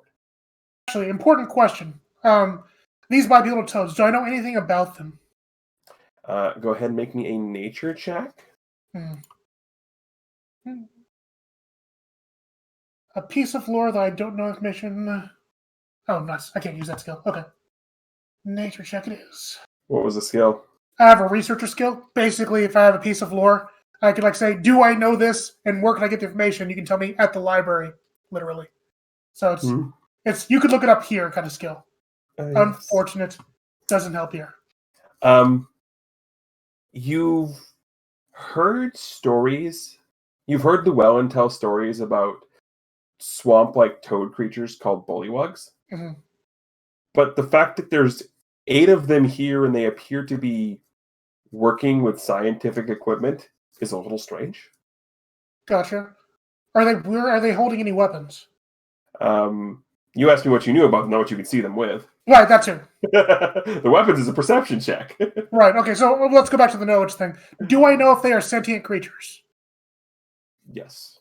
You can absolutely assume that considering they're working with centrifuges. I mean, they could also just be magically minded creatures that just do whatever they're told. Oh. Yes, so, no. They're usually tribal. There's usually a bullywug king. Right. Okay. So that means then that if we hit off to the side here, they totally would squeal on us. So that's the thing to know. Yeah, probably. Yeah, so perception, do they have any weapons? Roll a perception check. Yep, doing it. 19. I mean, they absolutely do. They have whatever they're making in the centrifuges and those spears. Gotcha. So they are all armed. Okay. Make an insight check. Doing it. 15. It's a drug den. Of course they're armed. I've never been in one before. You'll forgive me for not having this assumption. Yeah. You probably would have read about them. Yeah. Ponzi's like, my people. Yes, of course. Okay, so we're in front of this guy. They're not mixing that one right. He doesn't seem to notice the commotion going on behind you. Speaking of which, Kite, back to you. Thank goodness. Well, since the guy is right on top of me now, I finally get to use my other weapon, but I sort of stand up out of my crouch and just slash upwards with my glaive. And that doesn't hit either. Dark, come get your dice. Are you kidding me right now? The game has chosen tonight for us to die. Uh-huh. Well, we didn't help. We didn't help ourselves either. We really didn't. Well, see, here's the thing. Splitting the party has nothing to do with my crappy rolls. Right. I would have just been rolling crappy against the frogs. The thing is, though, in the terms of D&D gods, as it were, this is entirely why you're getting bad rolls, because we split the party. It's like karma. The dice devil does not appreciate you splitting the party. Exactly. It's the thug's turn. And he is you said 17 hit you last time, so 17 is going to hit you again. So as you try to come up and slice up, you miss and you leave your rib cage open, and he just comes across the middle, cracking you in the ribs for 6 damage. But it is back to your turn. Okay, I go after him again. I sort of swing the glaive overhead and come down at him. Hey, that will hit.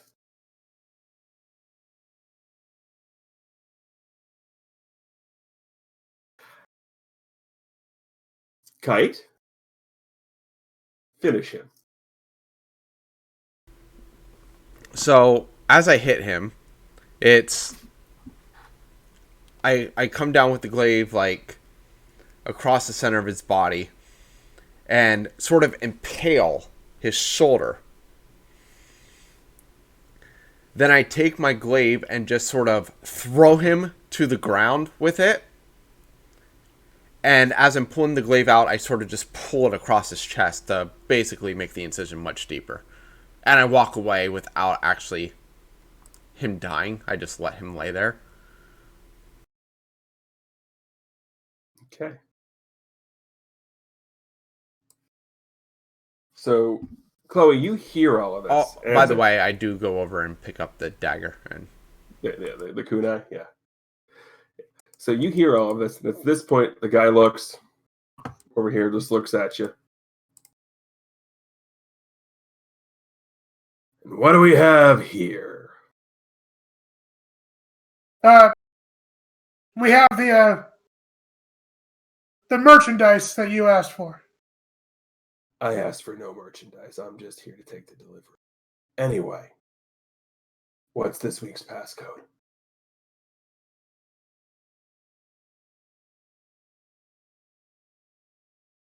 Passcode? Yes, the passcode. The one that we change every week to ensure no traitors get in. That makes perfect sense. Yeah.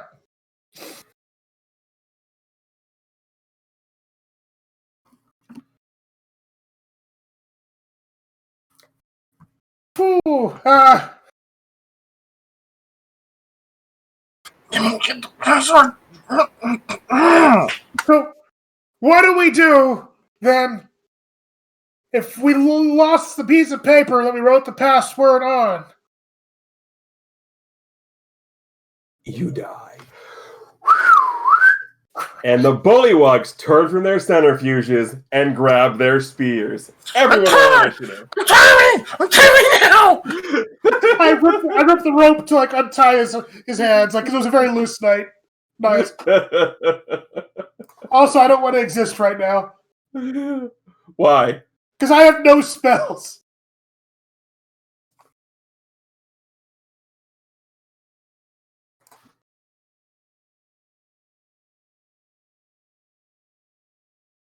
Dear. That's depressing.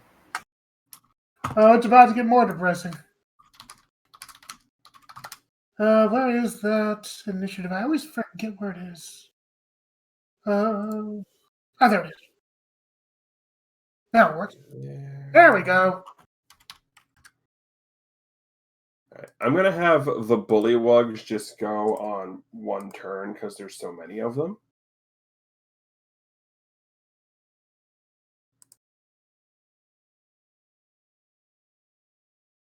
I forget if I need to keep concentration to use my disguise spell. I don't think I do.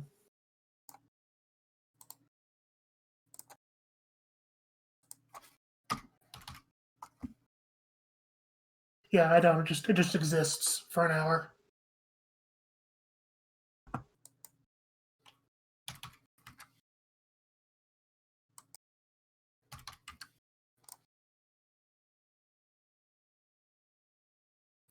Alrighty. So technically there's only 6 bullywugs, not 8. Thank you. I had 8 in case we had more people. So Kite, you basically appear at the end of the hallway and you hear him. You die.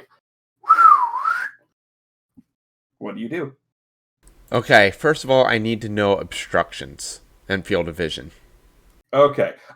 Basically, I didn't set this one up with dynamic lighting and all that, but this whole thing is a wall here. The entrances are here and here. So basically, like this, the brown color with the outline, that's all wall. These are doors. Everything else is open, basically. Okay, and I'm undetected right now, right? Yeah, no one knows you're there. All right, so I just use my whole action to move, Okay. and I move over into this area. Okay. It is our toad friends' turns. They have only 20 feet of movement, so 5, 10, 15, 20. Means they're all going to dash here.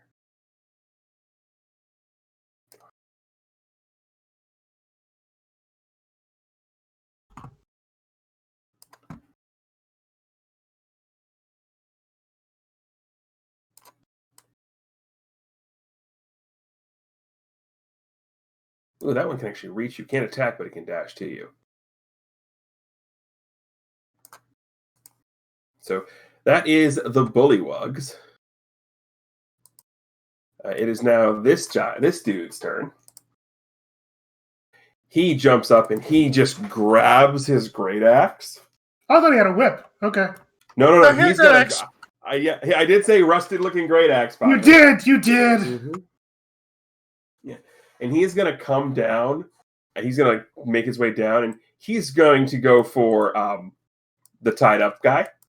No, I used him. Mm-hmm. And he is going to attack recklessly, which means he gets to attack with advantage on this turn, but any attacks going up against him in the next turn have advantage. It didn't matter. I rolled double 19s. You see what I was saying about the whole dice karma thing? Yeah. Well, here's the good thing for you: is this app also rolls the damage. So because it was two 19s, I'm taking the first one always because it's the exact same one.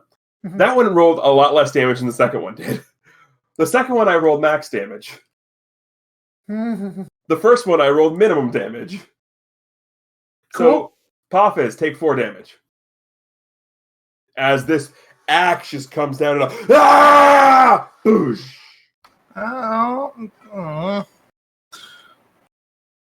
Chloe, you are surrounded by toad people, and Paphos just got smacked with an axe. I don't know that Kite's here yet. You don't know that Kite's there yet, no. Also, right. Well, Chloe definitely released Paphos from his ropes immediately. The guy you'll have to deal with on your own. I mean, that's not a problem.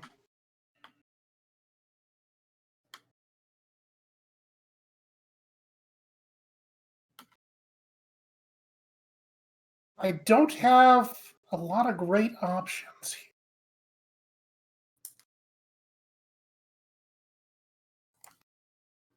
Okay.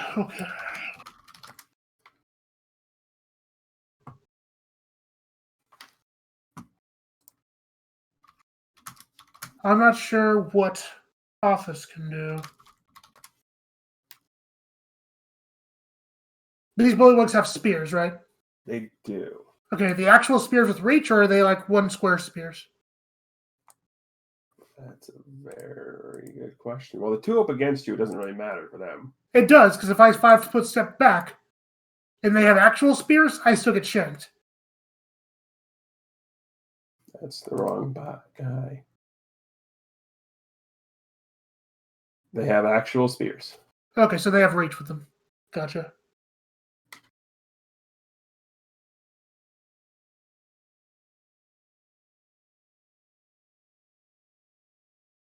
Okay.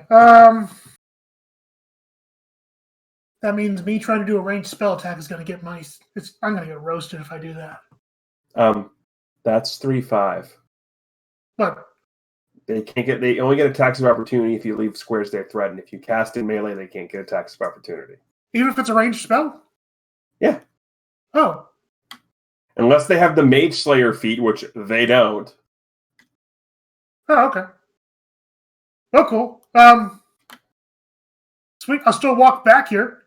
Like 5-foot step it, I think. That if you do that, they will get attacks of opportunity. Then I won't do that. That's a silly idea.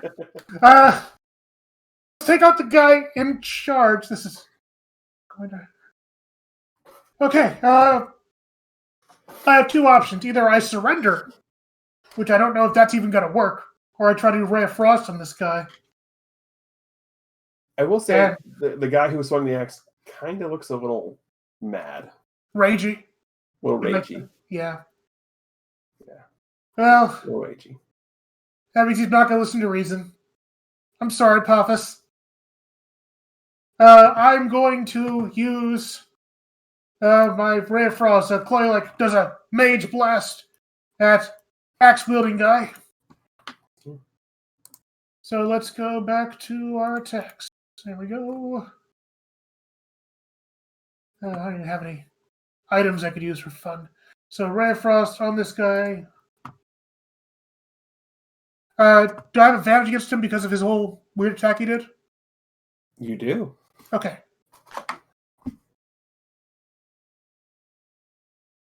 Okay, 20 probably hits him there. They both hit. But yeah, roll damage.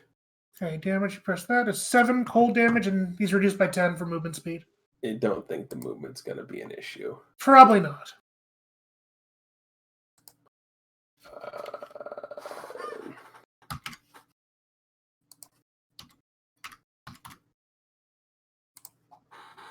You hit him, and it doesn't even seem to phase him that he just got blasted. He just has murder in his eyes. I wonder. Yeah. How many attacks of opportunity would we take if we just booked it? Well, the disengage action means you wouldn't take any. Uh-huh. But if you try to take a 5-foot step and attack, you would. So if you take the disengage action, you won't trigger any attacks of opportunity. Disengage is just 5 feet, or is it a full move? No, disengage is you disengage from there and you use your full movement. And basically, it's basically the equivalent of using the dash action, but also doing it to not... It takes up your full turn, basically. Gotcha. So you could disengage and do a full run away. Yes. Without taking attacks of opportunity. Yeah. Disengage is your action, then you would move your full movement, which is probably 30 feet. 25 in Poffin's case. Okay, so that's an option for you, Paphos, if you wanted. So, Paphos is going to reach up, pull the gag off. Really, you didn't get the password? Supposed to know. And she's speaking in Chloe's voice, by the way, coming out of this guy, because she's not keeping the charade anymore. And Puffin's going to take one of his vials out of potion and pour it on the ground. It is grease. All right. Grease, I believe, covers a certain radius, so... Grease. Slick grease covers the ground in a 10-foot square centered on the point from which rain... A 10-foot square centered on a point within the range, it turns into difficult terrain for the duration. Duration is 1 minute. This. Yeah. Okay. What else does it do? When the grease appears, each creature standing in this area must succeed on a dexterity saving throw or fall prone. A creature that enters the area or ends the turn there must also succeed on a dexterity throw or fall prone. Yeah. Well, I would ask you what the DC is, but he crit that dexterity saving throw, so he's not falling anywhere. Hey, I crit on a saving throw instead of on your face. I'd have preferred you crit on my face. Well, is that it?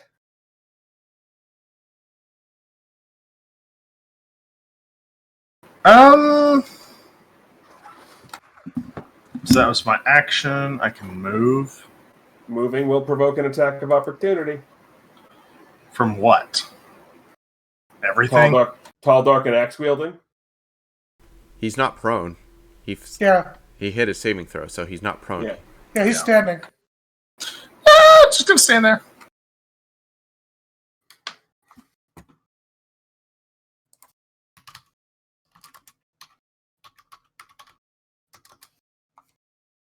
All right. Kite, you're up. Kite sneaks out a little bit here. Oh, are you doing the thing? And, well, first, he is totally throwing a kunai at the back of this toad's head. All right. Roll with advantage because he does not know you're there.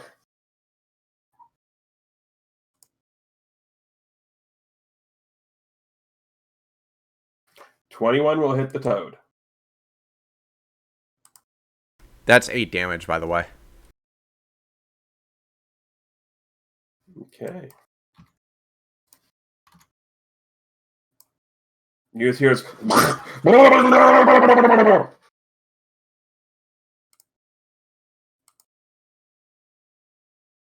And that toad spins around with a spear.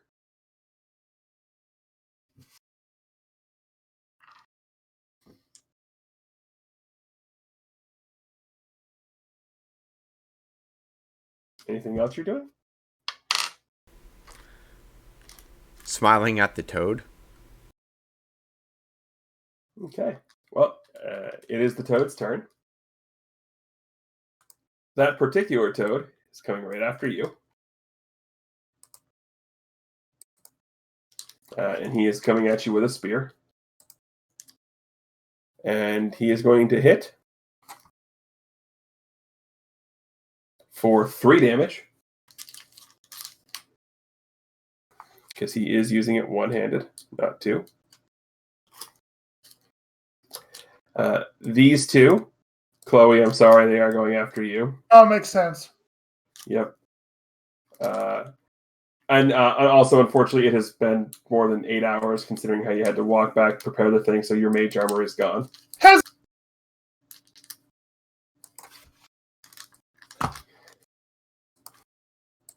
It's a problem. Does a 14 hit? Yep, it's gonna hit. So they're both going to hit you for a total between both attacks of 6 damage. Gotcha. 2, And then 4, 5, 6. this one's going to come after Chloe, and these two are going to come after Paphos. So one more on Chloe for 7 damage. Yeah, that knocks Chloe down. Oh. And 2 on Paphos. The 13 I know doesn't hit, but the crit certainly does. For 10 crit damage. You just got stabbed by a frog. I will point out, I don't TPK this early. I will capture, I won't kill. It is the axe guy's turn. He is raging, so he isn't going to care about the movement. He's going to end his turn and have to make the check again. But he is going to swing.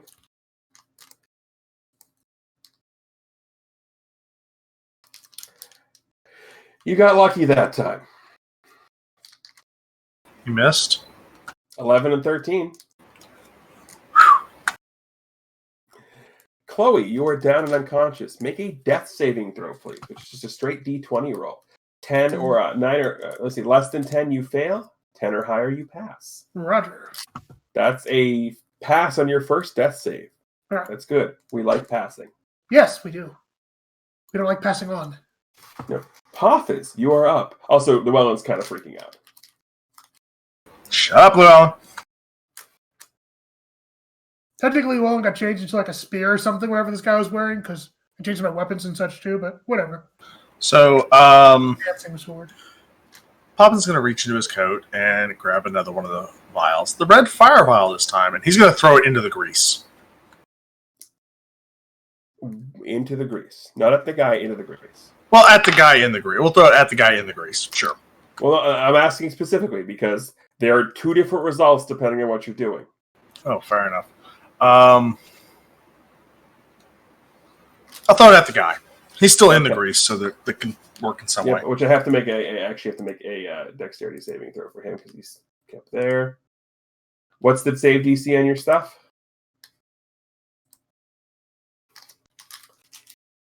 For grease, I don't. Oh, it's a 15. All right, hey, he's going to stay up because he got a 16. Curses. So go ahead, and he did recklessly attack. So roll with advantage to hit him with firebolt. That's a 1. We'll roll again. That's a 5. I'm gonna go drink. What's the total to hit? I have to find that on my sheet now. I believe it's plus what? Intelligence mod plus proficiency, so plus 6, so it's an 11 to hit, I think. Yeah. No, that won't do it. No. You do miss. Anything else you want to do? Die. I'm going to ask a question here. Mm-hmm. Do you have any spell slots left of first level? I do, because I have only used grease. Well, how many did you use any first level spells in the last encounter? I used Cure Wound. No, I used Fairy Fire and Cure Wounds, I believe. Okay, so you don't have any more spell slots left. So no, I'm out of spare slots. Okay, then I won't suggest using Healing Word as a bonus action then. Okay then. Kite, your turn. Okay, so suddenly the toad, it catches glimpse of my glaive, and my glaive is lighting a little bit. Also, do you have a spare A spare what? a spare object that you can place on the board? Do you want me just to make a copy of your token? That works too.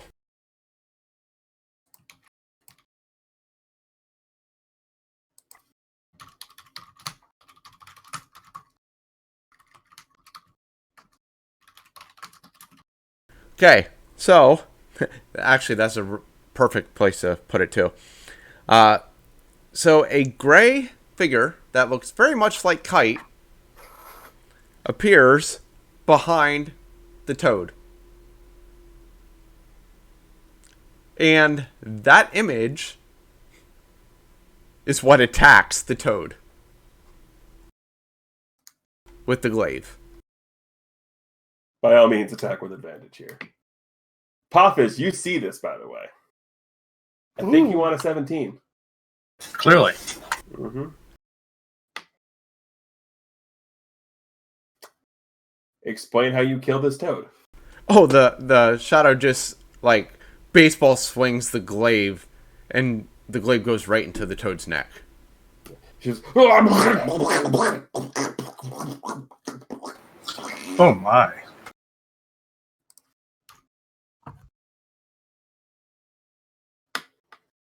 At this point, the other toads have all seen this. And then afterwards, Kite runs up here and sends his shadow over here. Okay. It is the toad's turn. They're a little freaked out by this, but so they're also kind of dumb. So this one's going to try and run through the grease to try and get towards the shadow. Let's see if he makes it. Toad's on ice. Same thing with this one. Toad's on ice. This one's coming here. This one's coming here. This one's coming after the shadow. So first off, 2 attacks on Krim. And 1 on the shadow. Good news for you is your echo's fine. Bad news for you is you're taking 4 damage. As one of them manages to... You defend off of one, but the other one manages to like poke you in the armpit.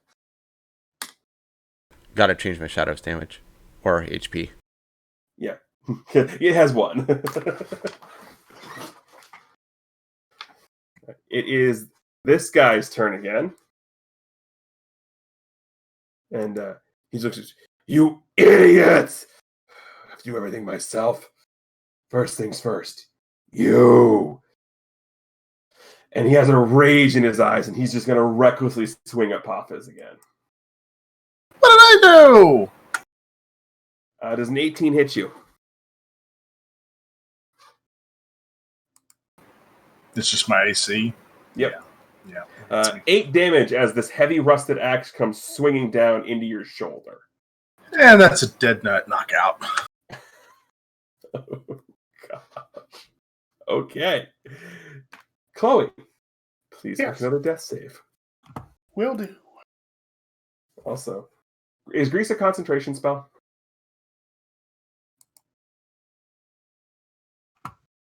You pop back up. You were stabilized, and I have a fun thing I like to do because it's a nat 20. You pop back up at 1.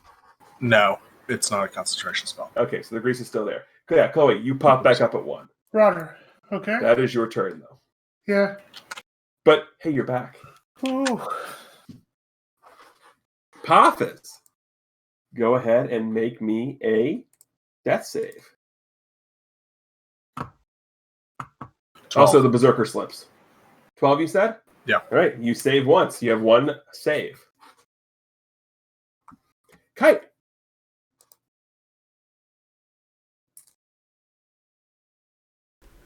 Okay. My shadow takes a bonus action Yep. to attack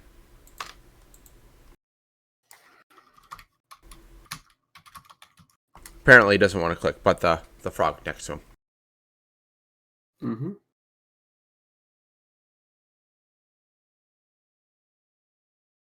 Oh, that hits. Yeah, that shouldn't have been advantage, but yeah.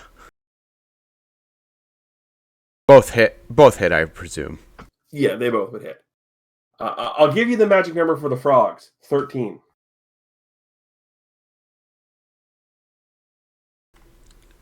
So he takes 5 damage.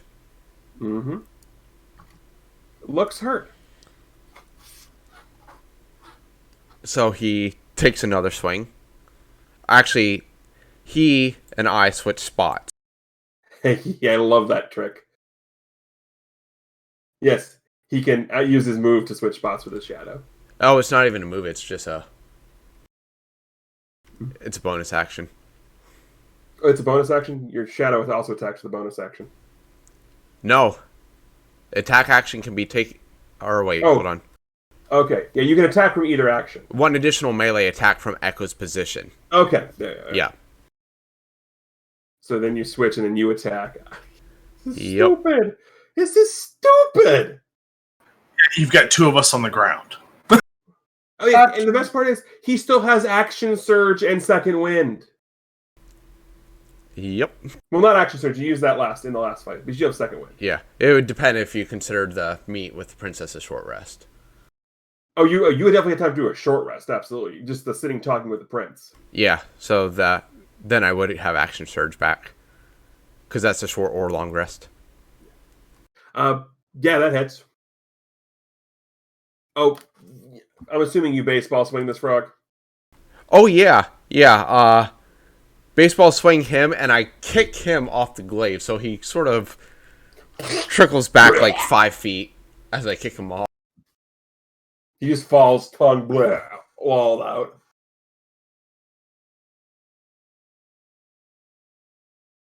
Anything else? No. Okay. It is the frog's turn. These 2 are going to have to try and get up. Let's see. Can they is the question. Nope. Oh, hell no. It's absolute frogs on ice. I'm helping! It's basically, hold on. I'll show you what's happening with them.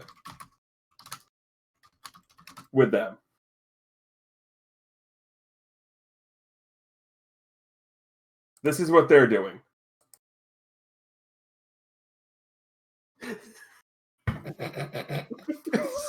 It's a shame that's not on screen for everyone to see. Hold on. While Krim is doing that, the other two are going to attack the Echo.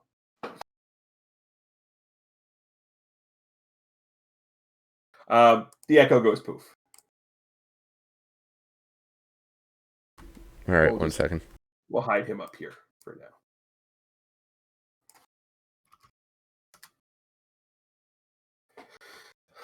All right, it is Tall, Dark, and Ugly's turn. Let's see if he can get up. He can get up.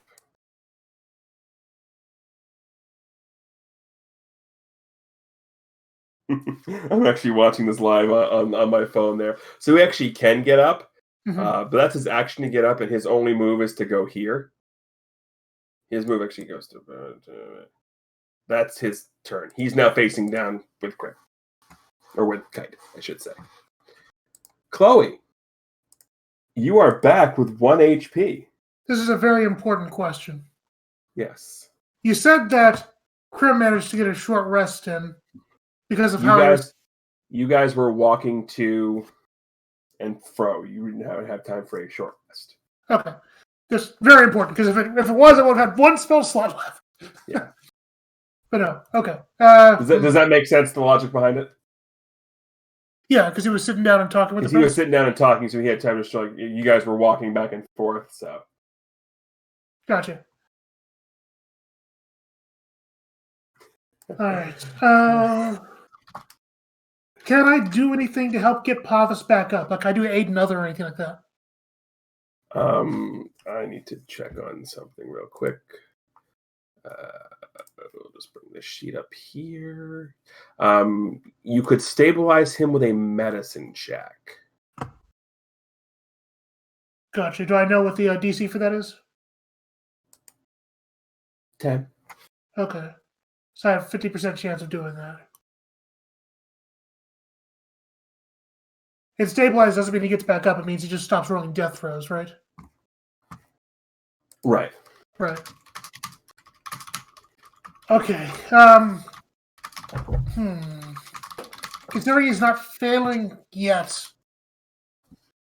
and a 1 does not mean instant death, thank goodness. No, 1 is just 2 failed saves. Yeah.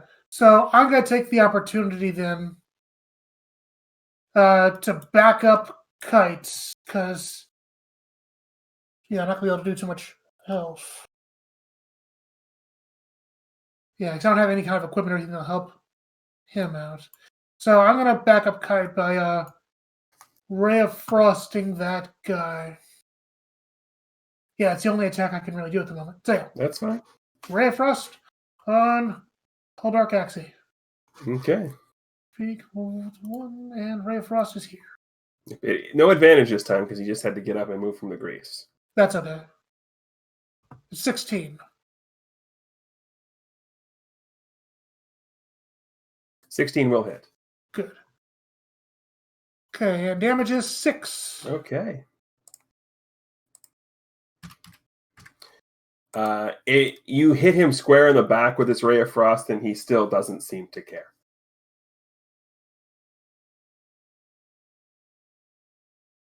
Gotcha. Paphos.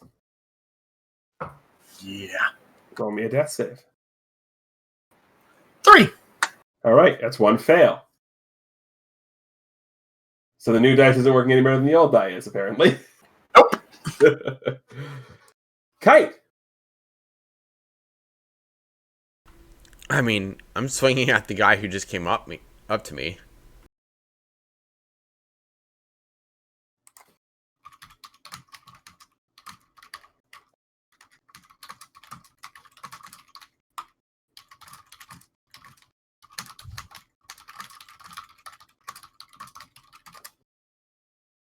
I think a 22 hits him.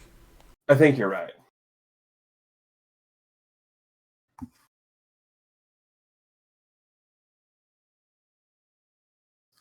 And Dark Shadows, I try to answer your question in chat about the Stone Cold Beer Truck. That's what I typed in, but it didn't give me it. It gave me that, so I just went with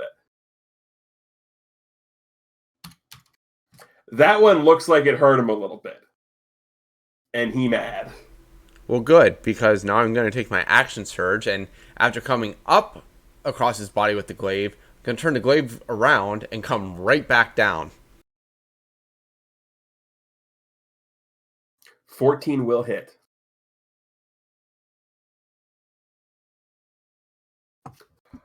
Okay, you can't complain about your rolls anymore. No, I just did a 9 and a 10 roll. Oh, my damage. Yeah, Mr. Yeah, it's my Mr. turn. Max damage. Okay, now he looking real bad. He real mad. Anything else you want to do?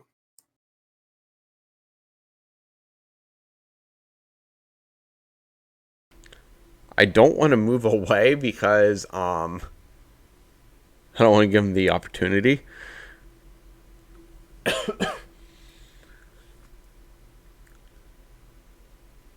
So, right now, no. Okay. It is the Toad's turn. They were a little confused at the two, but let's see. Did they notice Chloe with the ice beam? One of them did, one of them did not. So this one is going to go after Kite. This one is going to go after Chloe. So the one on Chloe first. Chloe, what's your AC? 12. Oh, good. A 10 doesn't hit you. Thank you. Don't thank me. Thank the Dice Devil. Thanks, Devil. And I know a 15 doesn't hit Kite. So they stabby and missy. It's Axe Guy's turn.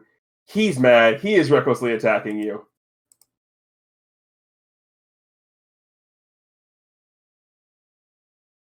Good thing he recklessly attacked because the first one was a critical miss. The second one, however, is a 19, and that one does hit. Yep. So he's going to return the heavy damage favor to you and deal you 12. All right. The good news for you is now every attack against him next round has advantage. Chloe, you're up. You have a frog on you. I do. I can't possibly disengage and get to Ponzi to help stabilize No, him. because disengage would be your action. Right. And if I step back one, he'll stab me with a spear because of opportunity attacks, right? Correct. Correct. Gotcha.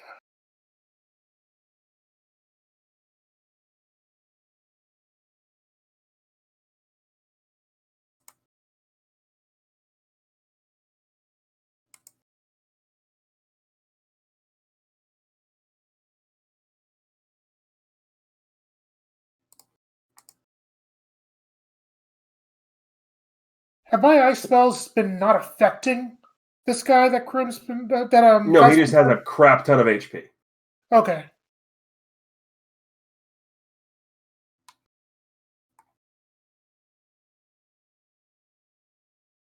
Yeah, so basically, the not affecting him just meant, yeah, he had a crap ton of HP. Now, Crim, between you and Crim, you've whittled that down quite a ways. Gotcha. I feel like it's still smart to attack him because if we get rid of the guy who's in charge, then these guys might scatter or at least be less organized. At the very least, they're less scary than this guy is.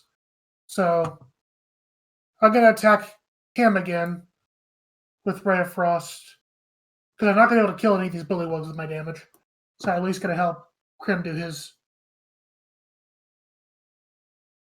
So yeah, Ray of Frost, here we go. On him with advantage.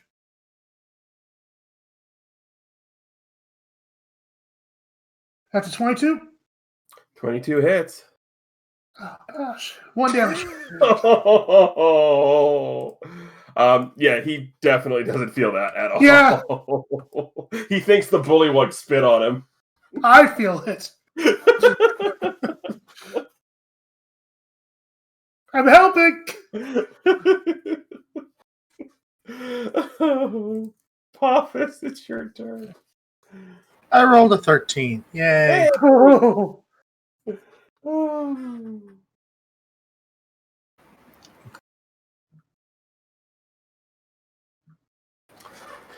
Okay, that happened.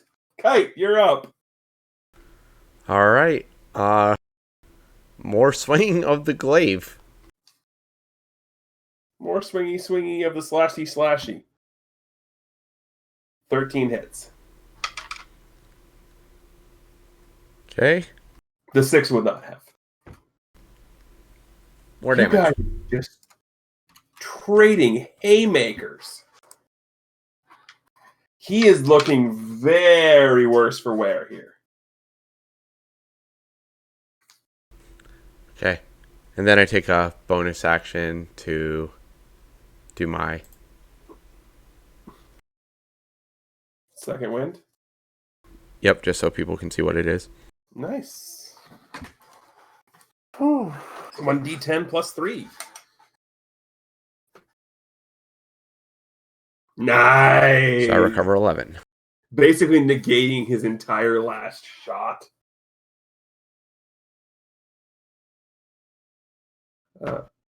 Bullywug's turn. These two are still just stone colding away on the grease. The one on Chloe.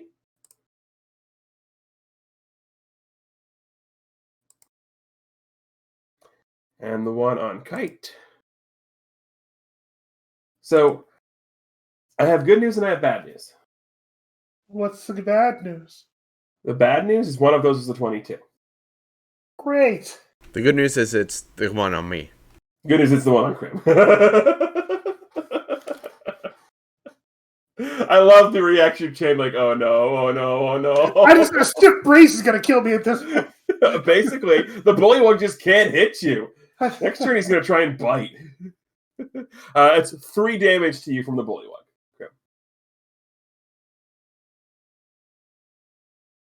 Okay. And again, this one, he is like, you can see in his eyes that he's getting mad, but at the same time, he has the glimmer of he likes the fact that someone's going toe-to-toe with him. Like, he is loving this right now. He's going to recklessly attack, and that is going to hit for a grand total of 4 damage.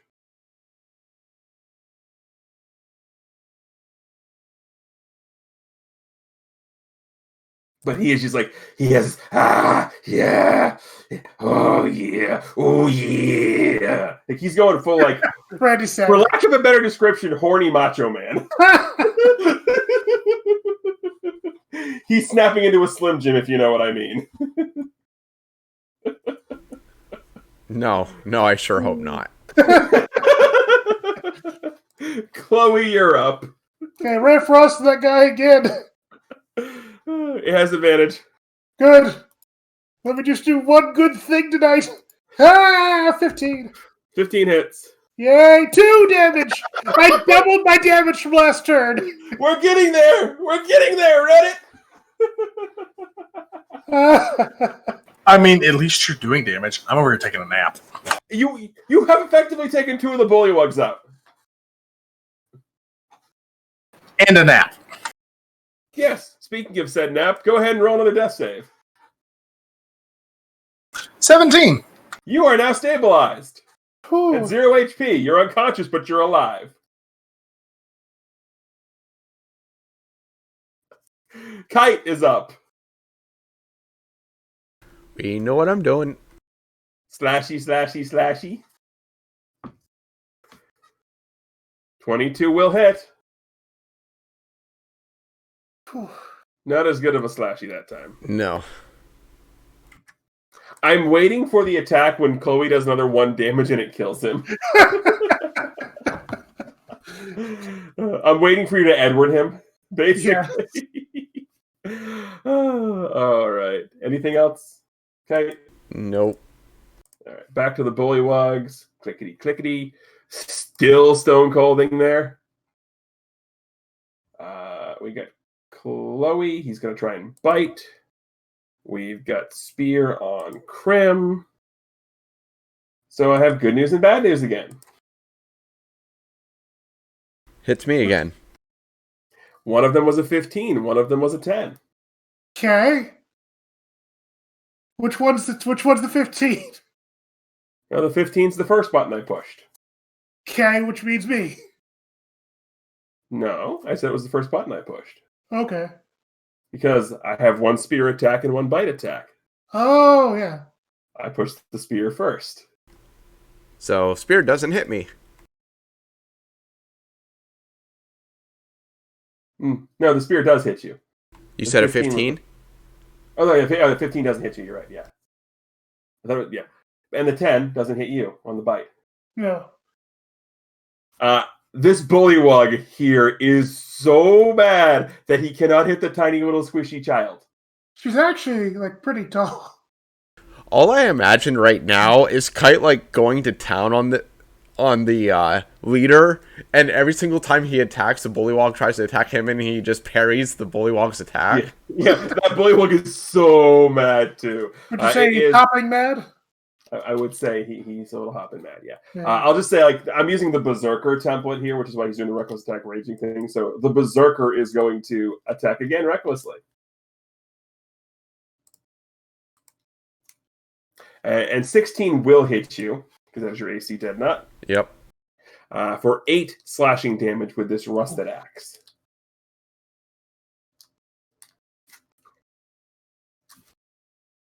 Oh, are you helping again? I am. So let's do the Ray of Frost to get on this guy. At this point, I don't really think Chloe's too concerned about that bullywog. No. Until it slaps her in the face with a spear again. I crit! Oh, it's a crit! Yay! What's that mean for smash? Not a roll of 1. It means double dice. Oh, sweet. Okay. So Button should do it. If not, well. Okay, so yeah, that's 10 damage. He feels that one. He roars in pain as this like crystalline frostbite appears on his back. He is let's just put it this way: if Death's Door had a line, he just got in the fast pass lane.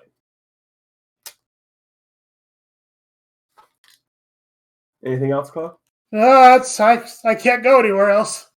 Pothos is stable. Kite. We know the drill. All you have to do is hit. 18. Well, your minimum damage is 3, so finish him.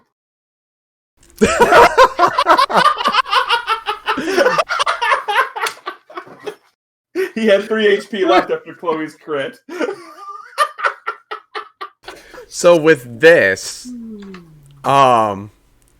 most of Chloe's crit damage actually comes from this part of it.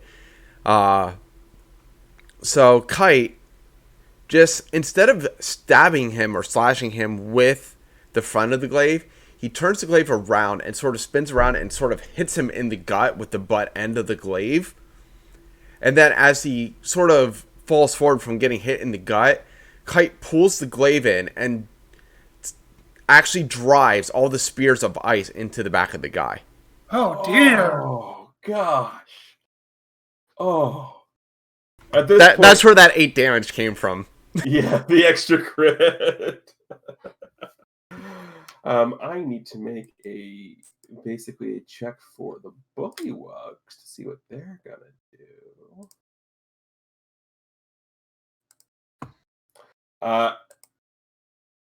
Well, these two are still stone colding. These two are taking the disengage action and getting the hell out of dodge. You can chase if you'd like, or combat can be over. I'm good. I'm not chasing. Kite is actually sort of leaned over, exhausted right now. As Chloe.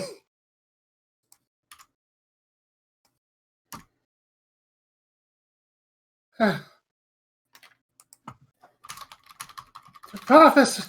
Oh dear. Is he dead? No, okay. I'm so glad you came, Kite. I'm glad I got here to do what I did. Whew.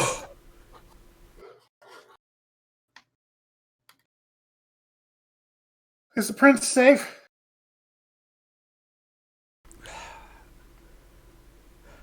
The prince is fine.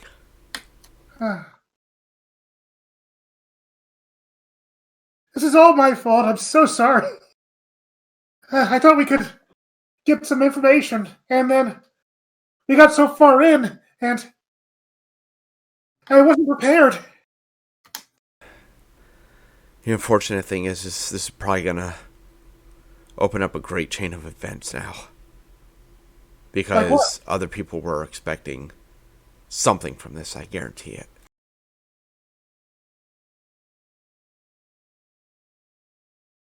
What do we do now?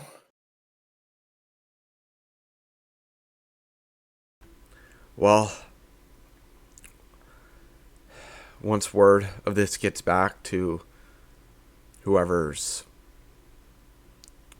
organizing all this, I feel protecting the royal family's our main concern.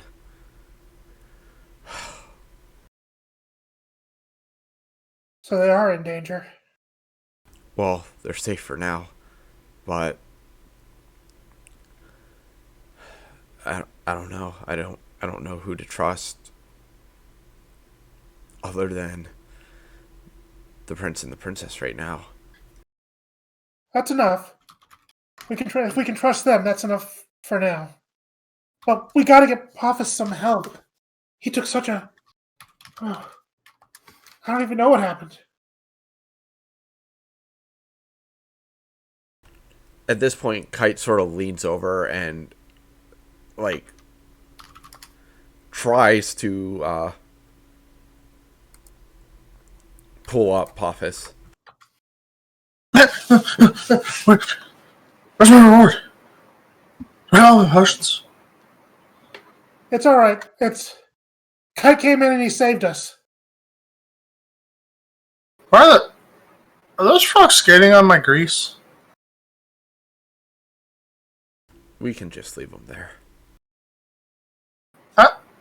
I'm good with that. I think with their master dead, there's nobody that's giving them any orders right now. We could sell them. No, we're not. I vote we go back to the sleepy cat and have some food. I'd be in agreement, but we also should probably let the prince know what happened. We need to get back to the royal family. Yes. And as the three... I'm sorry. No, go ahead. But first, can we look around? They had some pretty nice potion making stuff down here.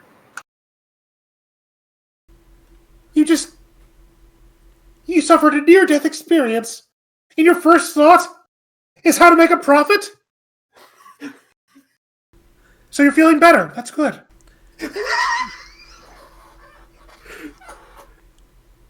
You can have my gems that you found earlier. You can have my share. That's your payment. No, but they had this nice centrifuge, I think.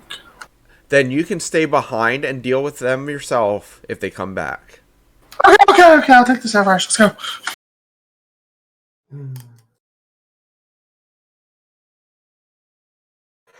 As the three of you make your way out of this drug den in Lower Alley, you come up, and night has fallen over the city of Eaglesguard. You hear trumpets blasting, and clearly some sort of magical fireworks being displayed. You can see them off over the stadium. As a trumpet calls for the first match of the Royal Games to begin, the flame overlooking the stadium lights up the city as the three of you walk towards the stadium and where we end our session.